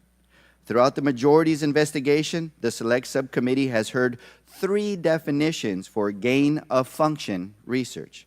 Of the 3, Republicans have relied heavily on an overly broad definition that has no regulatory significance. Let me repeat that. No regulatory significance. In fact, their definition is so broad that it would include the manufacture of flu vaccines as gain of function. Because it is so broad, the National Institute of Health does not use that definition when assessing whether proposed research is or is not, quote unquote, gain of function research. For those assessments, NIH has instead appropriately used the definitions provided in regulations. And to be clear, the Select Subcommittee has been reminded by witnesses after witness that NIH at all times referred to regulations for the definition of gain-of-function research, and not to a nebulous, expansive definition with no legal bearing that is so broad it could apply to, again, the manufacturing of flu vaccines. Dr. Fauci, according to the regulatory definitions, for example, in P3CO, that NIH applied to proposed research, did NIH ever fund gain-of-function research in Wuhan, China? As you said, Congressman Ruiz, according to the regulatory and operative definition of P3CO, the NIH did not fund gain-of-function research at the Wuhan Institute of Virology. Thank you. And despite my Republican colleagues' effort to fit a square peg into a round hole, it seems to me that you've been consistent on this issue from the beginning of the pandemic. And they know this, but they still use the terms gain of function loosely. And with respect to NIAID staff's assessments of whether proposed research was or was not gain of function research, were you personally involved in those assessments, or were those assessments made several levels removed from you and by subject matter experts? Those assessments were done by highly qualified and experienced program people several levels below me. Thank you. And your public statements that NIH did not fund gain-of-function research in Wuhan reflected the assessments made by NIAID subject matter experts applying a definition found in the regulation known as the P3CO framework. Is that correct? That is correct. Thank you, and thank you for clarifying that. In fact, all of that is abundantly clear in your 2021 Senate testimony on this matter. Bartiromo. When asked by the Senate about gain-of-function research, you testified, quote, "That is why we have committees. We have a P3CO committee." You also testified in 2021, quote, "Gain-of-function is a very nebulous term. We have spent, not us, but outside bodies, a considerable amount of effort to give a more precise definition to the type of research that is of concern that might lead to a dangerous situation." You are aware of that. That is called P3CO. That was back in 2021. At the time of your May 2021 testimony, P3CO had been the operative definition of gain-of-function research for several years, correct? That is correct. So I will note that at your transcribed interview in January, the majority conceded that NIH did not fund research in Wuhan that met the criteria of P3CO. I encourage the audience to read the transcript of that interview so you can evaluate the merit of the majority's claims for yourselves. So now if we could quickly turn to the irresponsible and false accusation that you created SARS-CoV-2, the virus responsible for the COVID-19 pandemic. So this accusation centers on a grant NIAID awarded to EcoHealth Alliance with a subaward to the Wuhan Institute of Virology. And we have been entertained earlier about the suggestion that this funding could have possibly gone to a bioweapons research capacity as well. So I want to be clear, no evidence provided to the Select Subcommittee demonstrates that the work performed under NIH funding, including at the Wuhan Institute of Virology, led to the creation of SARS-CoV-2.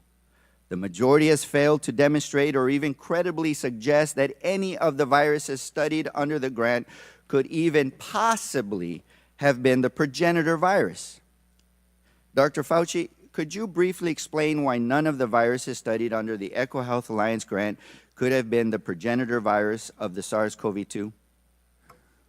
When you're talking about the evolution of a virus from one to another, the viruses that were studied under the subaward to the Wuhan Institute that have been reported in progress reports in the literature and published papers, those viruses were phylogenetically so far removed from SARS-CoV-2 that it is molecularly impossible for those viruses to have evolved or being made into SARS-CoV-2. It's just a virological fact. They were so far removed that it could not possibly be a progenitor of SARS-CoV-2. So I want to be very clear on this point that the funding and the research conducted by EcoHealth did not produce SARS-CoV-2. That doesn't negate that this lab another lab could have been doing research and it could have leaked from a lab. It still is a possibility, but it was not directly or it was not funded by NIAID or NIH. And just for the record, this information was provided by NIH to then Oversight Ranking Member James Comer nearly 3 years ago in October 2021. So despite the clear evidence that Dr. Where is Fauci and Jimmy his Comer? agency did not fund gain-of-function research under the P3CO regulatory definition, and that the virus is studied under the federally funded grant EcoHealth Alliance grant could not have been the progenitor virus for SARS-CoV-2, Republicans have levied these unsubstantiated allegations knowing very well that they are not true. And they have done so to push their extreme partisan narrative that Dr. Fauci and our nation's public health officials caused the COVID-19 pandemic. Yep. Now recognize the chairman of the full committee, Mr. Comer from Kentucky, for 5 minutes of question. Thank you. Dr. Fauci, in your opening There's Jamie statement, you Comer. attempt to distance yourself from your previous senior advisor, Dr. Moran's. You say that Dr. Moran's title was just made up, that he was not an advisor to you, and that his office was in a different building. So, Dr. Fauci, did Dr. Moran's report directly to you? Actually, I'm not sure exactly what the on-paper report is. He is senior advisor to the director, but it is conceivable we can get that information. He might have reported through someone lower, like my But deputy. So your senior advisor did not report directly to you? There are very few people who report directly He to me. said he wasn't a senior advisor. Dr. Moran's testified that he could walk into your office anytime he wanted to. Is that true? No. So what? That's not true. You don't just walk into the office. I mean, he's there. I mean, it's conceivable that he Did he could. ever walk into your office? I would say he did occasionally, but the idea, can I finish the answer to you, sir? No, because I've got a lot of questions. Okay. Dr. Fauci, did you ever delete an official record? No. Dr. Fauci, did you ever conduct official business via email? To the best of my recollection and knowledge, I have never conducted official business via my private email. So there's a troubling pattern of behavior from your inner circle, not just Dr. Moran's, but also your chief of staff, Mr. Folkers. Do you agree that it violates Those young NAID people policy behind to use him personal should email for be official purposes? fucking never employed. The Dr. Morin's issue that was discussed by this committee violates NIH policy, yes. But does using official email, using a personal email for official business, does that violate policy? Using a personal email for official business violates NIH policy. Does it violate NIAID policy to delete records to intentionally How you avoid doing FOIA? there? Yes. Okay. On April 28, 2020, Dr. Moran's edited an EcoHealth press release regarding the grant termination. Does that violate policy? That was inappropriate Yeah, for him to be Moran's doing is a that bad for guy. a grantee. He already said it. I as hate a these conflict of fuckers. interest, They're so among other stupid. things. So on March Fucking 29, chuds. These are 2021, just Dr. chuds in Moran suits. edited a letter that Dr. Dasick was sending to NIH. These Does are that chuds with violate dental. policy? That's all Yes, it these does. guys are. Chuds On with October fucking 25th, dental. 2021, Dr. Moran provided Dr. Dasick with advice regarding how to mislead NIH on EcoHealth's late progress report. Does that violate policy? That was wrong and inappropriate and violated policy. On December 7th, 2021, Dr. Moran wrote to the chair of EcoHealth's board of directors to, quote, put in a word, end quote, for Dr. Dasick. Does that violate policy? Should not have done that. That was wrong. And that violates policy? Well, I'm not sure of a specific policy, but I imagine it does violate policy. He should not have been doing that. In addition to all those actions, Dr. Moran wrote to Dr. Dasick, quote, Peter, from Tony's numerous recent comments to me, they are trying to protect you, end quote. Did you ever talk to Dr. Moran about Dr. Dasick or EcoHealth Alliance? I can tell you, regarding what you said, I never spoke about protecting him. I mean, obviously, we knew that Dasick was a grantee, so I may have mentioned and discussed Dr. Dasick because he's a grantee, but I never spoke about protecting You're testifying him. that he just made that up. Excuse me? You're testifying that Dr. Moran's just made that up. I don't know where he got that, but that's not true. So by this point, Dr. Fauci, when these emails were written, you should have known that Dr. Dasick was more than 2 years late on a required progress report with his grant. Oh, yeah. Dr. The Dasick director conducted an of a experiment that huge resulted institute in a novel always virus knows showing where their excess grant growth. reports are. Give me a fucking That Dr. break. Dasick failed to report that experiment, that Dr. Dasick was protecting the Wuhan lab and not sharing its lab notebooks, and that Dr. Dasick failed to disclose obvious conflicts of interest. So why were you trying to protect Dr. Dasick and EcoHealth Alliance? I repeat on the record, I have not tried to protect Dr. Dasick. And that's number one. Number two, you said something that's not true, because I did not know about the compliance issues until well after the fact, when I was being briefed for going to before a congressional committee. So it wasn't as these things were going on, I knew that he was withholding. Did you know about Dr. Moran's close relationship with Dr. Dasick? Dr. Moran's made it clear that Dr. Dasick was his friend. I did not engage in any of that interaction between them. And just lastly, if I may, Mr. Chair, you testified and answered the chairman's question that you never had any communication with the intelligence community throughout all of COVID. Did I understand that correctly? No, you heard wrong. I said I did have communication. I was briefed by the intelligence community multiple times during the COVID issue. And you never... The gentleman's time has expired. I now recognize the ranking member of the full committee, Mr. Raskin from Maryland, for 5 minutes of questions. Okay, first, Dr. Fauci, thank you for your testimony and your extraordinary service to the American people. Let me just start. Was there anything you wanted to clear up in that last exchange where you were interrupted? No, I think I made it clear. I mean, they were talking about my knowing about a lack of compliance. That became clear, Congressman Raskin, well after the fact. It isn't as if they were not complying and I was not monitoring their non-compliance. I didn't know about it until it was a done deal. Gotcha. You've been a scientist and a scientific administrator for 54 years. Is that right? More than a half century? And correct. You were director of the National Institute of Allergies and Infectious Diseases for more than 3 decades. Is that right? 38 plus years. 38 years, okay. And I assume that you've never been accused of trying to start a disease before. Is that right? That is correct.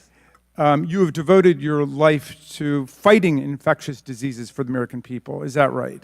That is correct. I want to go back to this email that you cited in your opening, because I think it goes right to the heart of this campaign of character assassination against you. The claim was essentially that you tried to cover up the possibility of there having been a laboratory leak, which of course is perfectly possible. And if this committee were doing its job, we could actually be working to advance the investigation of that. But they would rather assert that you tried to cover up this possibility. Here's the email that you sent on February 1st at 12:38 a.m. To Christian Anderson, with a copy to Christian Anderson, but you sent it to Professor Jeremy Farrar. Jeremy, I just got off the phone with Christian Anderson, and he related to me his concern about the furin site mutation in the spike protein of the currently circulating 2019 nCoV. I told him that as soon as possible, he and Eddie Holmes should get a group of evolutionary biologists together to carefully examine the data to determine if his concerns are validated. He should do this very quickly. And if everyone agrees with this concern, they should report it to the appropriate authorities. I would imagine that in the USA, this would be the FBI. And in the UK, it would be MI5. It would be important to quickly get confirmation of the cause of his concern by experts in the field of coronaviruses and evolutionary biology. In the meantime, I will alert my U.S. government official colleagues of my conversation with you and Christian and determine what further investigation they recommend. Let us stay in touch. Best regards, Tony. Was this the email where you were putatively trying to cover up the possibility of a lab leak? Yes, Congressman Raskin, and that's the reason why I mentioned in my opening statement that is it inconceivable that anyone could get out of that I was covering anything up. Would you have any reason to cover up any new scientific evidence relating to the origins of the COVID-19 virus? Absolutely not, and that's the reason why it was important to get people together to discuss this in a transparent way. Have you spent your whole life trying to determine the causes of infectious diseases and then to stop them to protect the American people? Yes, I have. Well, Dr. Fauci, I want to join my colleague from Florida in apologizing to you that some of our colleagues in the United States House of Representatives seem to want to drag your name through the mud. They're treating you, Dr. Fauci, like a convicted felon.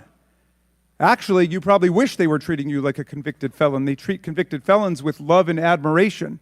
Some of them blindly worship convicted felons. Is there anything else you would like to say to the American people about your service to America during the course of the COVID-19 pandemic? My main job during the COVID pandemic was to play a role with my Easily, team that's it. That's at the Vaccine exactly what's for Research Center breakfast. to develop Maggoteers on a toast safe with and a side of effective egg in your vaccine. face. And we did that in an unprecedented short period of time, never seen before in the annals of vaccinology. As we all know, that vaccine and those vaccines have resulted in saving of hundreds of thousands of lives in the United States and millions of lives throughout the world. Well, you have fought AIDS and HIV. You have fought COVID-19, and you are fearless in doing so. Do you have any reason to be afraid of scientific evidence or data or the truth? Not at all. Thank you. I will yield back to you, Mr. Chairman. Now recognize Mr. Griffith from Virginia for 5 minutes of questions. Thank you, Mr. Chairman. Good to see you, Dr. Fauci.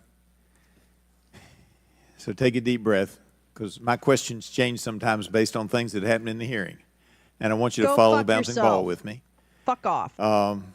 And there's no gotcha at the end of this. I'm just trying to figure this out. You told Dr. Ruiz in his questioning that it was absolutely impossible for any of the viruses that you all were funding, I get that, it was impossible for SARS-CoV-2 or SARS-CoV-2, known as COVID-19, to have come from any of the work that was being done at Wuhan. No. Oh, my God. At the same time, Oh, you my told God. Mr. Comer that you didn't know about the noncompliance by EcoHealth until after the fact and when the virus is already out there, however it got there. In light of the fact that part of that noncompliance was a report where we uncovered, and I believe that Dr. Dashak was untruthful to this committee in one of his reports to NIAID, and further, that in the 2 most sensitive years related to the humanized mice experiments, we never got lab notebooks from Wuhan Institute of Virology. Can you understand, following the bouncing ball, why some of us doubt that, not that you had some hand in it or that you knew about it, but the doubt that you can state with certainty that it was impossible because they might have been doing stuff you didn't know about. Isn't that true? Actually, it's not incompatible at all, Congressman, with what I said. The viruses that were studied, whether you did or did not give a 5-year report on time, were still the viruses that phylogenetically would be impossible to be the precursor of SARS-CoV-2. So it was completely compatible with the statement that I made to Dr. Ruiz. Is that accurate as well, Different knowing that they had virus. worked on adding a furin cleavage site to MERS?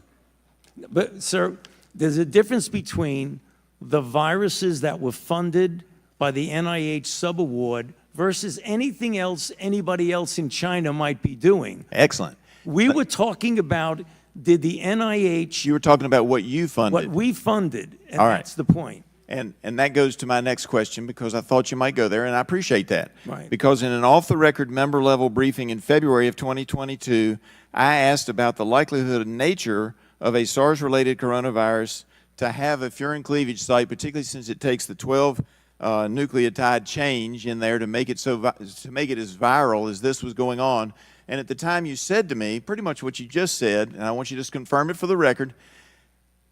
Well, that wasn't us. If that was being done, it wasn't us. Yeah. And you confirmed that for the record, yes? No, it wasn't you. It wasn't what you were funding. What I'm saying is that I cannot account, nor can anyone account, for other things that might be going on in China, which is the reason why I have always said and will say now, I keep an open mind as to what the origin is.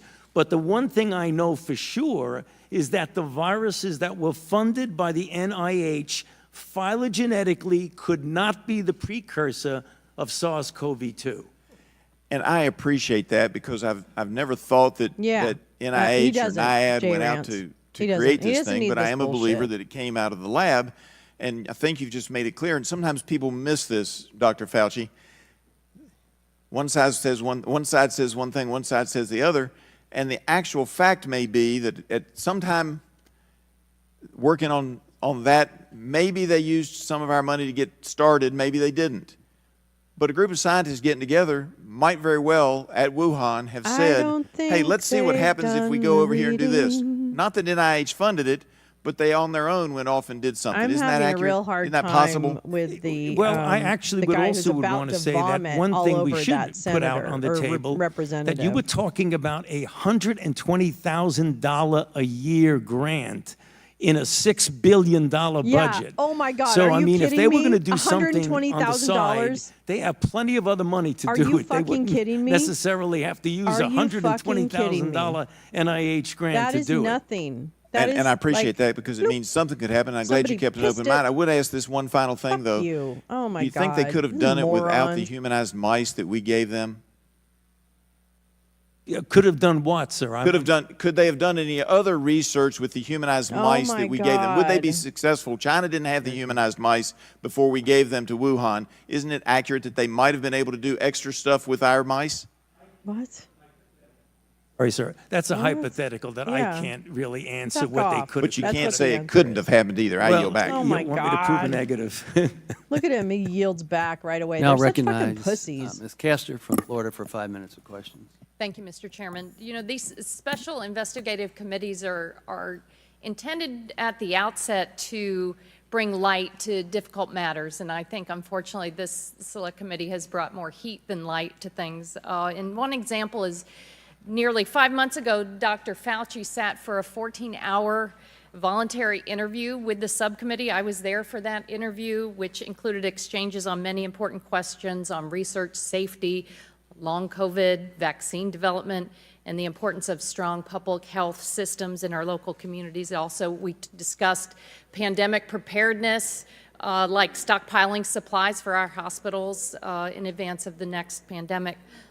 But I want the public to know that for 5 months, the Republicans sat on that transcript.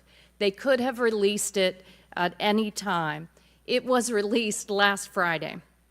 If the public had seen it 5 months ago, they would know that the Republicans failed to find a shred of evidence of their far-fetched conspiracy linking Dr. Fauci to a cover-up of the origins of the pandemic. Instead, the Republicans contorted and mischaracterized Dr. Fauci's words over Twitter to gin up conspiracies about NIH's role in the origins of the pandemic. In the lead up to this hearing, parts of that interview have again been cherry-picked and distorted in press releases and tweets. So, Dr. Fauci, I want to make sure that you have an opportunity to publicly clear anything up. Does anything come top of mind right off the bat in how they cherry-picked parts of your 14-hour transcript? I don't want to be casting stones at the distortions of what was said in that, but, you know, there are a couple of things that come to mind. You know, one I'm sure is going to come up later is the issue of the 6-foot distance, and I made the statement that it just appeared, and that got taken at like, I don't know what's going on, it just appeared. It actually came from the CDC. The CDC was responsible for those kinds of guidelines for schools, not me. So when I said that it just appeared, it appeared. Was there any science behind it? What I meant by no science behind it is that there wasn't a controlled trial that said compare 6 foot with 3 feet with 10 feet. So there wasn't that scientific evaluation of it. What I believe the CDC used for their reason to say 6 feet is that studies years ago showed that when you're dealing with droplets, They've done that a few which times. at the time that the CDC made that recommendation, it was felt that the transmission was primarily through droplet, not aerosol, which is incorrect because we know now aerosol does play a role. That's the reason why they did it. It had little to do with me since I didn't make the recommendation, and my saying there was no science behind it means there was no clinical trial that proved that.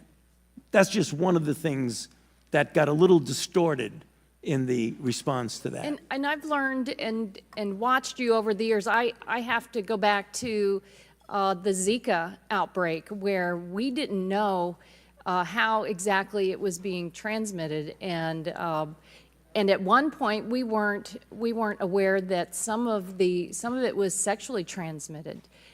That's an example of why, with these public health threats, that you learn unfortunately as we go along. Talk a little bit about the Zika health threat and how that we didn't know what was happening in early days. Your microphone. All right. I'm glad you brought that up because it really is also reflective of what went on in the early months of COVID. When you're dealing with an outbreak that's a novel outbreak, the Zika outbreak that caused microcephaly was novel. We have never seen that before. COVID was novel. We'd never seen that before. When you're dealing with a new outbreak, things change. The scientific process collects the information that will allow you at that time to make a determination, a recommendation, or a guideline. As things evolve and change and you get more information, it is important that you use the scientific process to gain that information and perhaps change the way you think of things, change your guidelines, and change your recommendation. And that really goes across the board because you're dealing with something that needs to be modified because it's a moving target. Zika was a moving target. COVID was a moving target. Well, thank you very much, and I want to thank the Democratic staff for your minority report, and if it's not already submitted for the record, I'd like to ask unanimous consent to offer into the record the Democratic staff report just completed. Republicans, Fauci flop. Select Committee's 15-month probe fails to find evidence of extreme claims linking Dr. Fauci to COVID-19's origins. And thank the staff. This is an outstanding report that folks should read. Thank you. Now recognize Ms. Malliotakis from New York for 5 minutes of questions. Thank you, Mr. Chairman. I think many of us in the committee are really disturbed by revelations to this committee that there were officials at NIH that deleted government records, they deleted personal, or they used personal information, personal emails to communicate and circumvent freedom of information laws. Agreed, Max. So I just had a couple questions about that. Dr. Fauci, did you delete any emails or records related to the Wuhan lab or the origins of the virus? No, I did not. Okay. Dr. Morins said in a May 2021 email, he indicated that he was connecting people to you in a, quote, secret back channel. Do you know what he was referring to?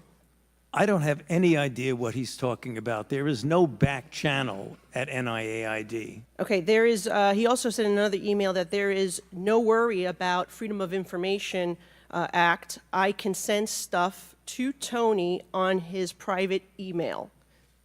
Did you communicate with anyone relating to anything regarding NIH or with Dr. Morins on a private email? I do not do government business on my private email. No, Okay, actually, so Bobo and I are masking. Have you communicated with Dr. Morins via private email, even if it was not necessarily your definition of government business? It might have been because, as I mentioned in my opening statement, one of his functions is to write chapters, medical scientific chapters with me, so it is conceivable that I communicated with him on my private email when we were writing a chapter, and that was not official. What about Peter Daszak?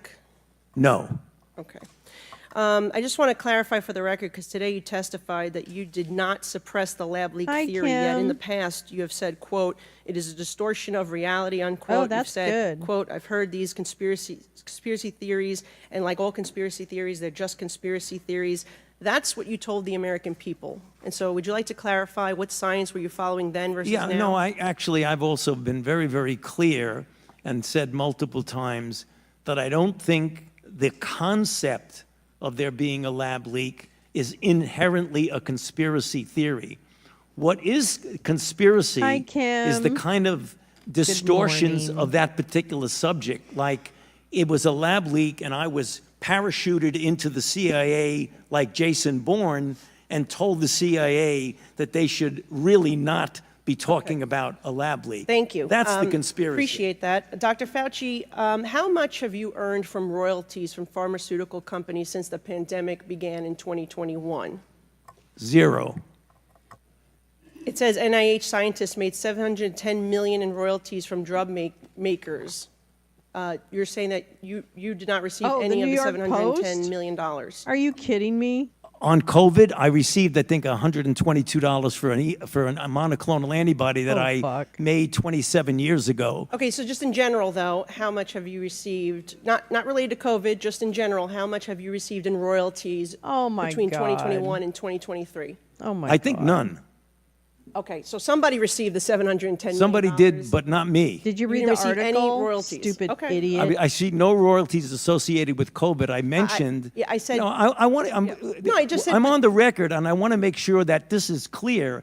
That I've developed a monoclonal antibody about 25 years ago that's used as a diagnostic that has nothing to do with COVID, and I receive an average of about $120 a year from that patent. Okay, but the bottom line here is that scientists at NIH did receive $710 million in royalties, and I guess my question is, don't you think that if these experiments are made using American tax dollars, that any of those royalties, this nearly billions of dollars, should be going back to the American taxpayer and Well, not in the first of pockets all, the it's not. scientists? It's Do you $750 believe that's a law million, that we and should I don't even consider know. Is that a changing? grant or If what you is want that? to change the patent laws and the I don't get it. and the Bayh-Dole Act, then go ahead. Oh, But so it's that's not regulated. for me to Oh, say. I'm asking your Sorry. opinion. Okay, well, anyway, Sorry. moving on. I Yeah, just want to say Brianna that, from we know Chilliwack billions said. of dollars have been funding these animal experiments, both here domestically and in foreign lands. I'm very troubled by the cruel, horrific get the- animal research that has been done Oh, on it's the U.S. land beagles. and in foreign It's the laboratories. beagles. Taxpayers This is are a footing the bill for throwback. billions This of is a deep dollars. cut. These beagle puppies that have their throats slit. They're being injected with ticks. They are murdered after my just a few fucking months. God. This was debunked Piglets, rabbits, so you name it. early FDA on. saying we no longer need to be testing human medications on animals, that there's other ways to achieve this.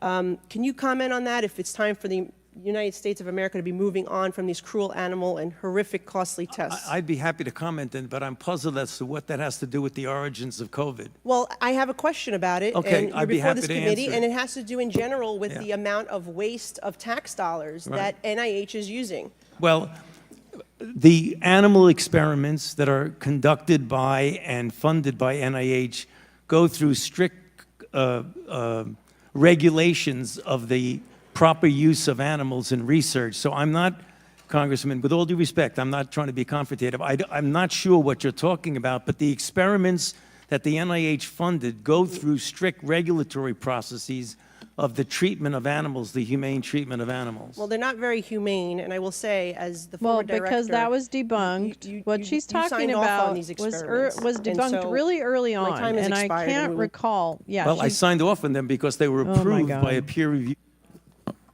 Now recognize Ms. Dingle from Michigan for 5 minutes of questions. Thank you, Mr. Chairman. You know, instead of actually taking a serious look at the various ways by which this virus could have emerged in a lab or in nature, my Republican colleagues and friends have spent the last 15 months trying to pin blame on NIH, NIAID, and specifically Dr. Fauci for the COVID-19 pandemic. And now, let's bring everything in. Look, I want to have a discussion about animal testing too, but I'm really not sure how that comes into here. But I want to be perfectly clear, though, that the Select Subcommittee has seen no evidence of this. However, allegations by my Republican colleagues, amplified in the media, have led to real, tangible consequences for Dr. Fauci in his personal life in a way that should be unacceptable to all Americans. Dr. Fauci, you and I have known each other for a long time, and I'm not even going to admit how long. But during that time, I've seen your commitment not just to science, but to advancing the greater good. And I know that this isn't a topic you enjoy discussing, and I'm sorry I'm going to have to ask you about it. But I think the American people need to know what we are doing to those who are serving the common good and public health. I think it's important to make clear the harms that you and your loved ones have suffered because of these deeply irresponsible accusations. Because you know what? You're human, just like the rest of us. So, Dr. Fauci, can you please share with us the nature of the threats you have received? She should also check her cosmetics. Start of the COVID-19 pandemic? Yes, there have been Because cosmetics, animal tests everything too. from harassments by emails, texts, letters of myself, my wife, my 3 daughters. There have been credible death threats leading to the arrests of 2 individuals, and credible death threats means someone who clearly was on their way to kill me. And it's required my having protective services essentially all the time. It is very troublesome to me. It is much more troublesome because they've involved my wife and my 3 daughters. At these moments, how do you feel? Keep your mic on. Terrible. Do you continue to receive threats today? Yes, I do. Every time someone gets up and says I'm responsible for the death of people throughout the world, the death threats go up. It's unacceptable that you've been treated this way, especially after you've dedicated your life to science and research for the public interest. You deserve better. Every human being deserves better. And I'm afraid that the treatment you've received will also have far-reaching consequences for the future of science, particularly when done for the public good. Dr. Fauci, how do you think the threats towards you and other public health officials have received will impact bright young scholars thinking about going off into science or public service? Think as many people want to follow in your footsteps as they did when I first met you? You know, Congressman Dingell, I No. think this is a powerful Ivan? disincentive for young people to want to Does go he look like the tip of into a public very health short and maybe penis? even science and Sorry, medicine in the that's what I call public him, arena, just the tip. because it's very clear That's what I that call him. not only I, because I'm a very much of a public figure, but many of my colleagues who are less visible than I, whenever they speak up in defense of the kinds of things that we're trying to do to protect the American public, they too get threats. And when they see that their colleagues get threats, they say to themselves, I don't want to go there. Why should I get involved in that? And you have some potentially very good talent that would be important to maintain the integrity and the excellence of the public health enterprise in the United States. We're not getting the best people coming Good. I'm in glad because they're not to give reluctant them to put any, themselves and their family through what any they see their airtime. colleagues being put through. Well, you're right. You're not alone in feeling that way. In fact, ahead of today's hearing, the Select Subcommittee received a letter from the Association of State and Territorial Health Officials, which represents public health officials in communities of all political persuasions, detailing the surge of harassment, intimidation, hate speech, threats of violence, and death threats that their members faced during the pandemic. I'm going to ask you to insert into the letter, but I wanted to just make the point before I close, Mr. Chairman, that as many as 40% of public health workers have been bullied, threatened, or harassed.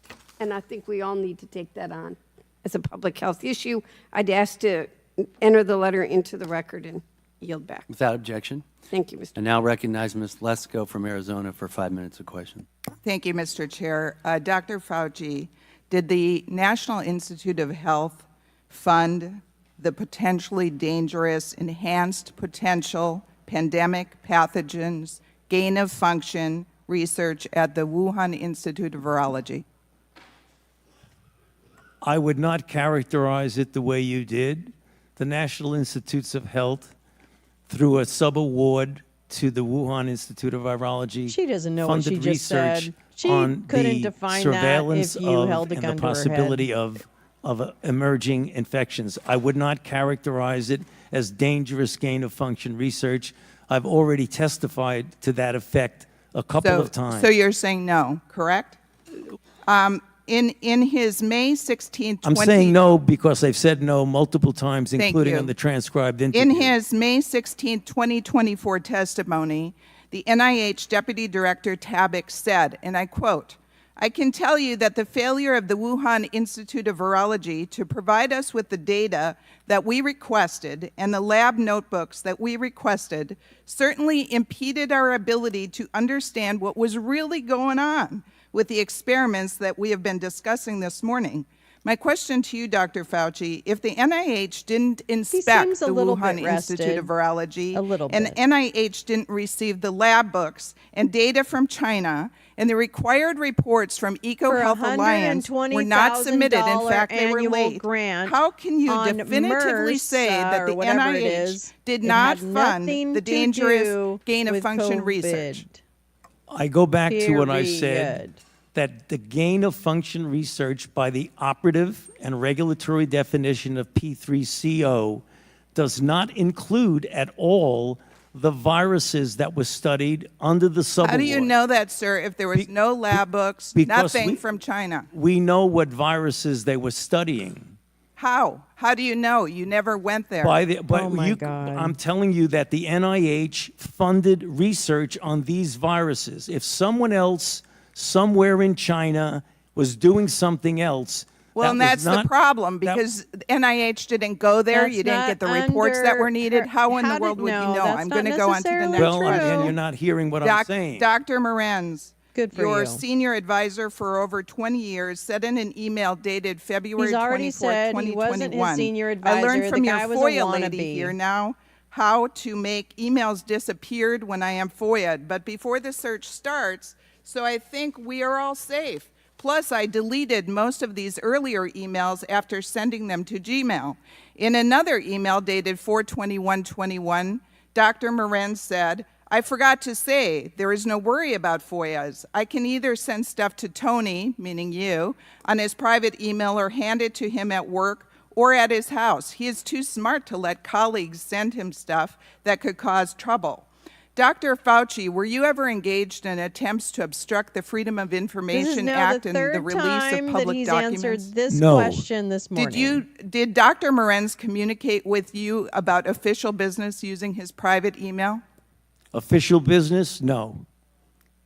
Did you ever encourage Dr. Morenz to use his private email address for official business? No. My next question, sir, is on February 1st, 2020, you, yourself, Dr. Fauci, the NIH Director Collins, and at least 11 other scientists were on a conference call to discuss the origins of COVID. A number of the scientists said that they were concerned that COVID was the result of a lab leak at the Wuhan Institute of Virology, and were concerned that a revelation of the lab leak theory would hurt their relationship with China. The CDC Director Redfield testified that he was not invited on this conference call, and he believes because he believed the lab leak theory was possible. 3 days later, on February 4th, 2020, 4 participants on the conference call authored a paper, Proximal Origin, which was sent to you for editing. Proximal Origin pushed the natural origin theory. On April 16, 2020, the NIH director, Dr. Collins, emailed you expressing dismay that the Nature Medicine article, which was based on proximal origin, didn't suppress the lab leak theory, and asked you for more public pressure to suppress the lab leak theory.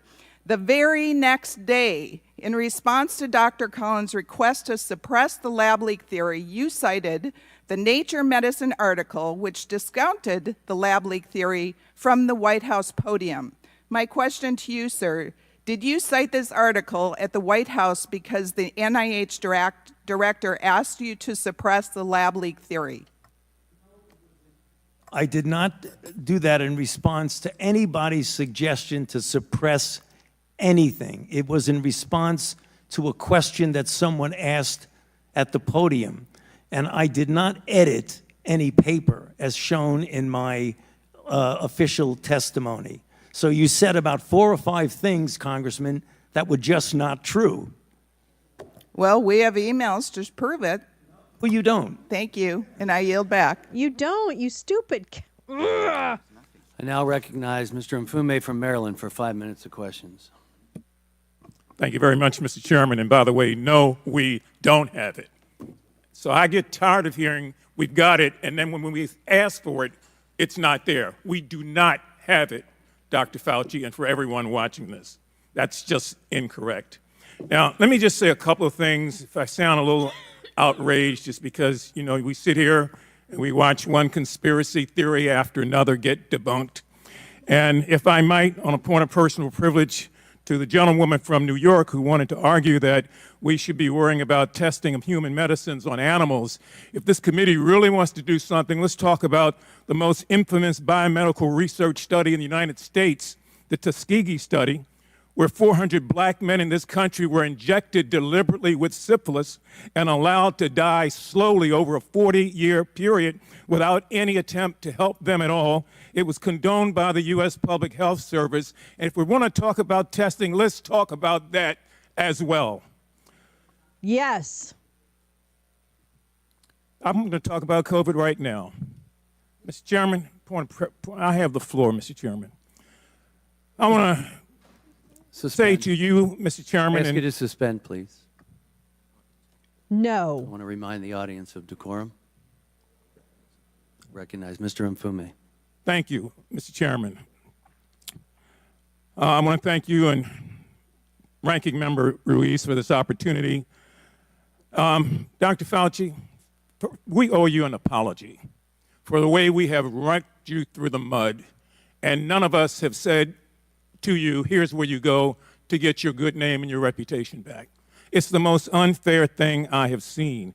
If there were evidence, if there were facts that supported the charges, I, like everybody else, would be interested, but we haven't seen a damn thing to suggest that these accusations are accurate. You've been a hero to many for 54 years, 5+ decades.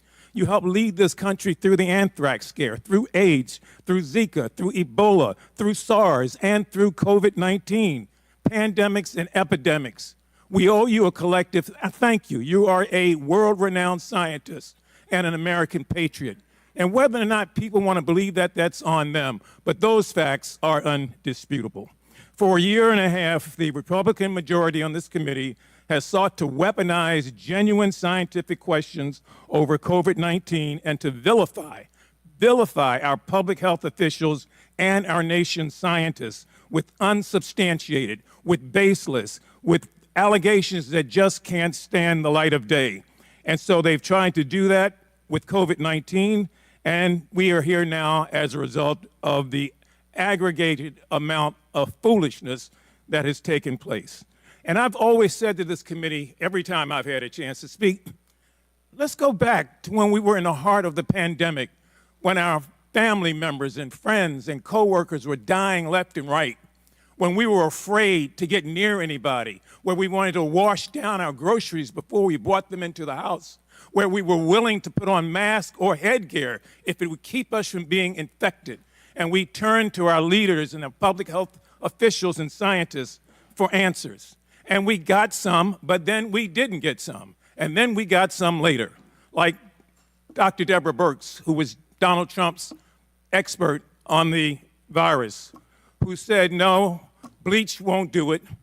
Don't inject yourself with it. And who also said publicly on the record that thousands of American lives could have been spared if we had done what we were being told to do by the scientific community. At least one thing is clear. Those 1 million people who died as a result of these conspiracy theories will never come back.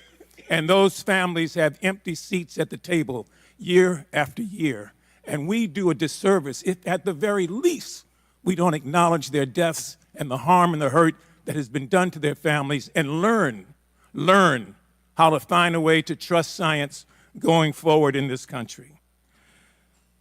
Dr. Fauci, you've been accused over and over again of going to the CIA headquarters and sitting down and having a meeting with the CIA to construct a way to make sure that COVID raged in this country. Is that correct? That is incorrect. Dr. Fauci, have you been to the CIA office in the last 20 years or headquarters? I went to the CIA decades ago during the anthrax attacks to discuss the possibility of terrorist attacks. Thank you. I wanted to get that on the record, here. because that's just the really latest nice of theory you now to that you and the spend CIA time. director So I really conspired. appreciate you. This is Thank you very foolishness. much. People are not going to agree with you. I understand that. But we take and besmirch somebody's good name. Think about if it were one of us. We'd be jumping up and down trying to find a way to get justice. And so on behalf of those of us who are thankful, who are part of many in a grateful nation, thank you for your service, sir. I yield back. I also want to say that we didn't. The pandemic plan was not embedded in departments, right? So it wasn't embedded in departments. Mr. And said, because I do think we need also, to focus we on need the to look people, into and I think Jared that's really Kushner and what, the PPE and all the that angst bullshit. that's left with the American people. It's what they had to walk Fucking through hate- during this time. Oh, fuck off. I'm going to go down a list of mitigation he measures probably that you didn't supported even over the course of the lock pandemic and down. ask you just to give a yes or no as to whether you still believe these measures were justified. Business closures. Not hearing you at all. Could you please speak louder? Into the mic? Sure. I'm going to go through a list of COVID mitigation measures that you supported over the course of the pandemic and ask you to give me a yes or no as to whether you So believe did these your measures were your justified. orange guy. Business closures. Your orange guy. That'd be your orange guy. Early on, when 5,000 people were dying a day, yes. Yeah. Church closures. Yes. Same thing. School Yes. closures. Again, the Yes. stay-at-home and orders. the DOE.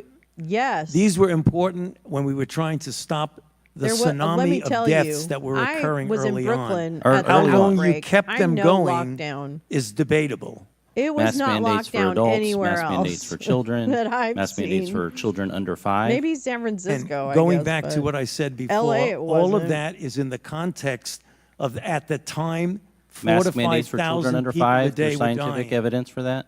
Excuse me? Mask mandates for children under 5. There's scientific Oh, my evidence supporting God. that. There was no study that did masks on kids before. You couldn't do the study. You had to respond Right. to an epidemic that was killing 4 to 5,000 Americans per Vaccine day. mandates for employees.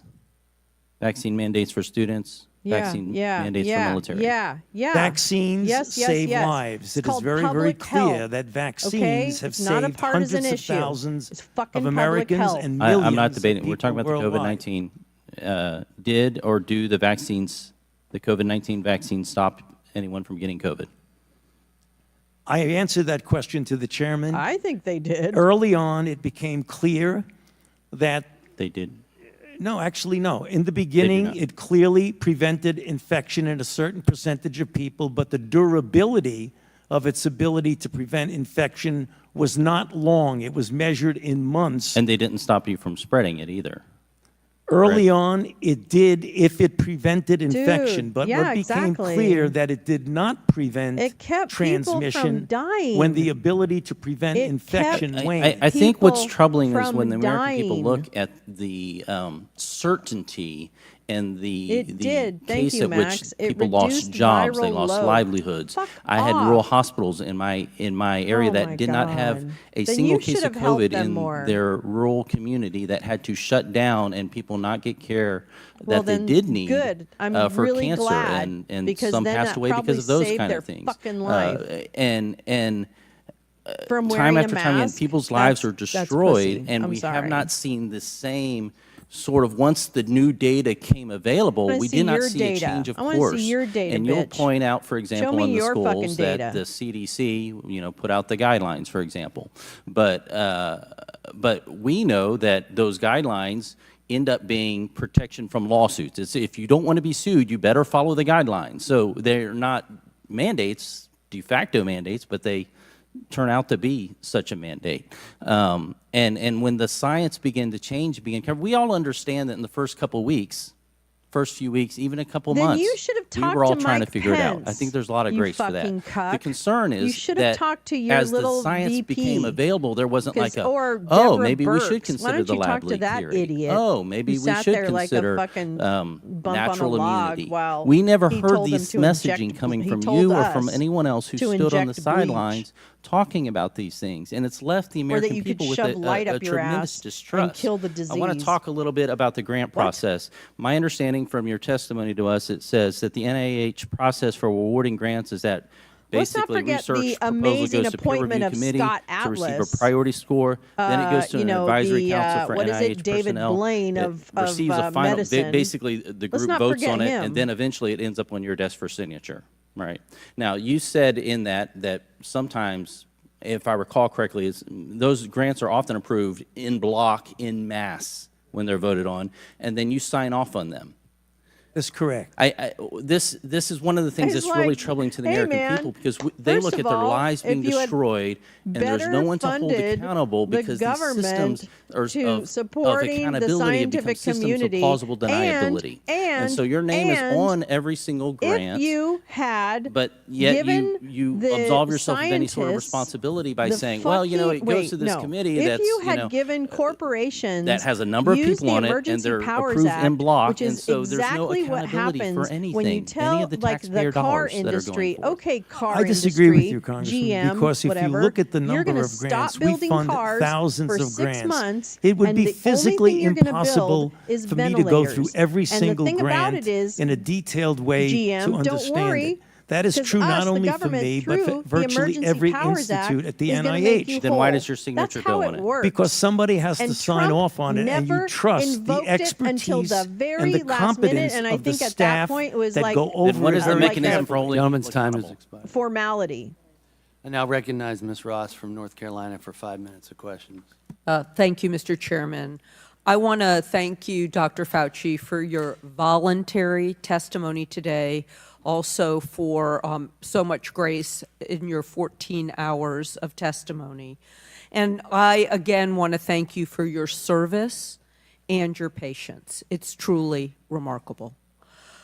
Because it bears repeating, let me just remind everyone that after 15 months, my Republican colleagues' extreme allegations against you remain unsubstantiated. Unsubstantiated. And now, during your two-day closed-door interview in January, you discussed a number of topics regarding the public health response to the COVID-19 pandemic, some of which we've touched on briefly, but I just want to dive in a little bit deeper here. For example, Jasmine you Crockett is discussed there, both then but I know and Jared here Moskowitz with Congresswoman is. Castor, Raskin the is recommendation that we maintain 6 feet of distance think between one Goldman is another to there? reduce the spread Maybe? of COVID-19. Maybe not. And you discussed how social saw Jerry- distancing recommendations were developed that you yourself didn't. I think pick I saw this Jerry Nadler. 6 feet. Did I see Jerry Nadler? And it was just really kind of a guideline in the moment. In your view, though, do social distancing recommendations and other public health measures to reduce transmission save lives? Definitely. Okay. I'd also like to go back and take a deeper dive into the COVID-19 vaccine discussion that we just had. And you were also asked about that during your interview in January. In the Select Subcommittee, we've heard suggestions that the vaccine was ineffective because of breakthrough infections that occur after vaccination. We just heard about that right here. But as I understand it, perhaps the strongest measure of COVID-19 vaccine's effectiveness is the reduction of severe disease and death, not necessarily getting a milder form of COVID. Could you talk about that a little bit? Yes, it's very clear that when you're dealing with many vaccines, but particularly when you're looking at COVID, as I mentioned, and I'll repeat it quickly for you, that early on there was a degree, not as much as against severe disease, of protection against infection. Unfortunately, that protection against infection, which is related to transmissibility, waned rather rapidly in a matter of months. What has stood firm, well, much better than transmission and much better than infection, is the ability to prevent someone from hospitalizations and deaths. And in fact, the curves, Congresswoman, are stunning. When you look at the deaths and hospitalizations of people who are unvaccinated, it's like this. When you look at the deaths and hospitalizations for people who are vaccinated and boosted, it's like this. The difference is profound. When you're dealing with infection, again, less so because of the waning of protection against infection. Well, and that was also confirmed by a Commonwealth Fund December 2022 report that which came out 2 years after the Biden administration's effort to get COVID-19 vaccines in arms, and your effort too, that it prevented more than 3 million deaths and averted 18 million hospitalizations. And that came out in 2002, but it seems to corroborate what you're saying. Indeed, and $1.15 trillion in healthcare costs. Thank you for that ad. One pillar of the vaccine requirements was to have an increased uptake in the COVID-19 vaccines. And that at the time was supported by leading physicians, including the American Medical Association, the American Academy of Family Physicians, the American Academy of Pediatrics, and more. Were the vaccine requirements a clinically sound tool for improving uptake of a safe and effective vaccine? Yes, you would like people to get vaccinated voluntarily and realizing the important effect on it. But the fact that people were vaccinated by whatever their motivation was clearly saved many, many lives. And just with the 17 seconds I have, what steps can public health officials take to bolster confidence in these life-saving interventions since there has been so much misinformation circulating? That's going to be very difficult, Congresswoman, because there is so much mis and disinformation around that we've got to do a better job of reaching out and trying to get the correct information. But that's difficult when you have a very energetic group of people continually spreading mis and disinformation about vaccines. We've got to be more proactive in putting out the facts and the data and the information that's correct. Thank you very much for your testimony, and I yield back.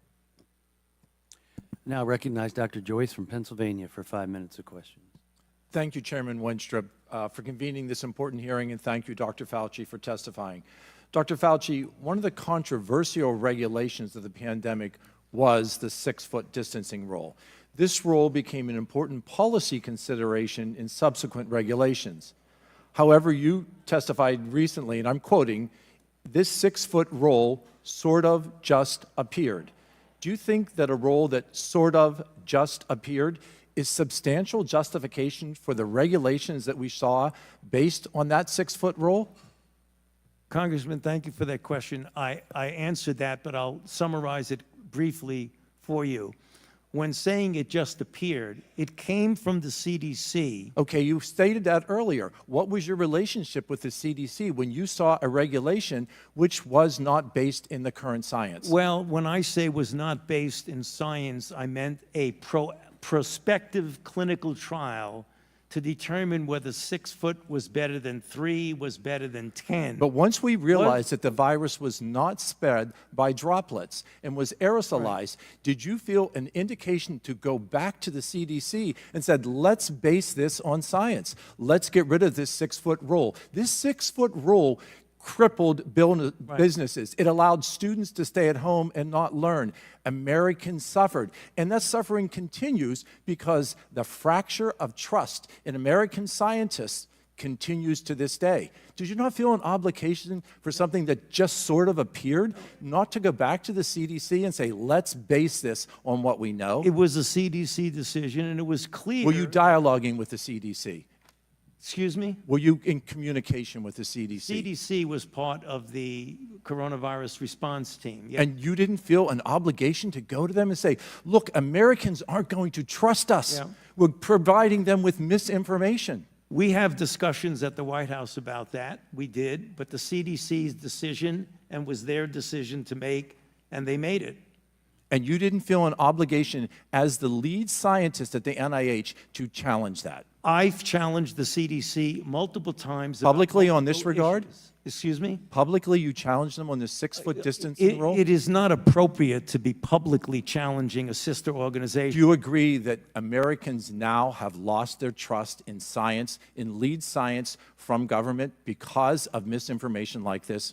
Well, when you talk about misinformation, Excuse I think that you have to be careful. Misinformation? It's not disinformation. It was Are you information kidding that me? ultimately proved when you put the Oh, my aerosolization God. in that It was not an effective rule to have 6 feet of distancing.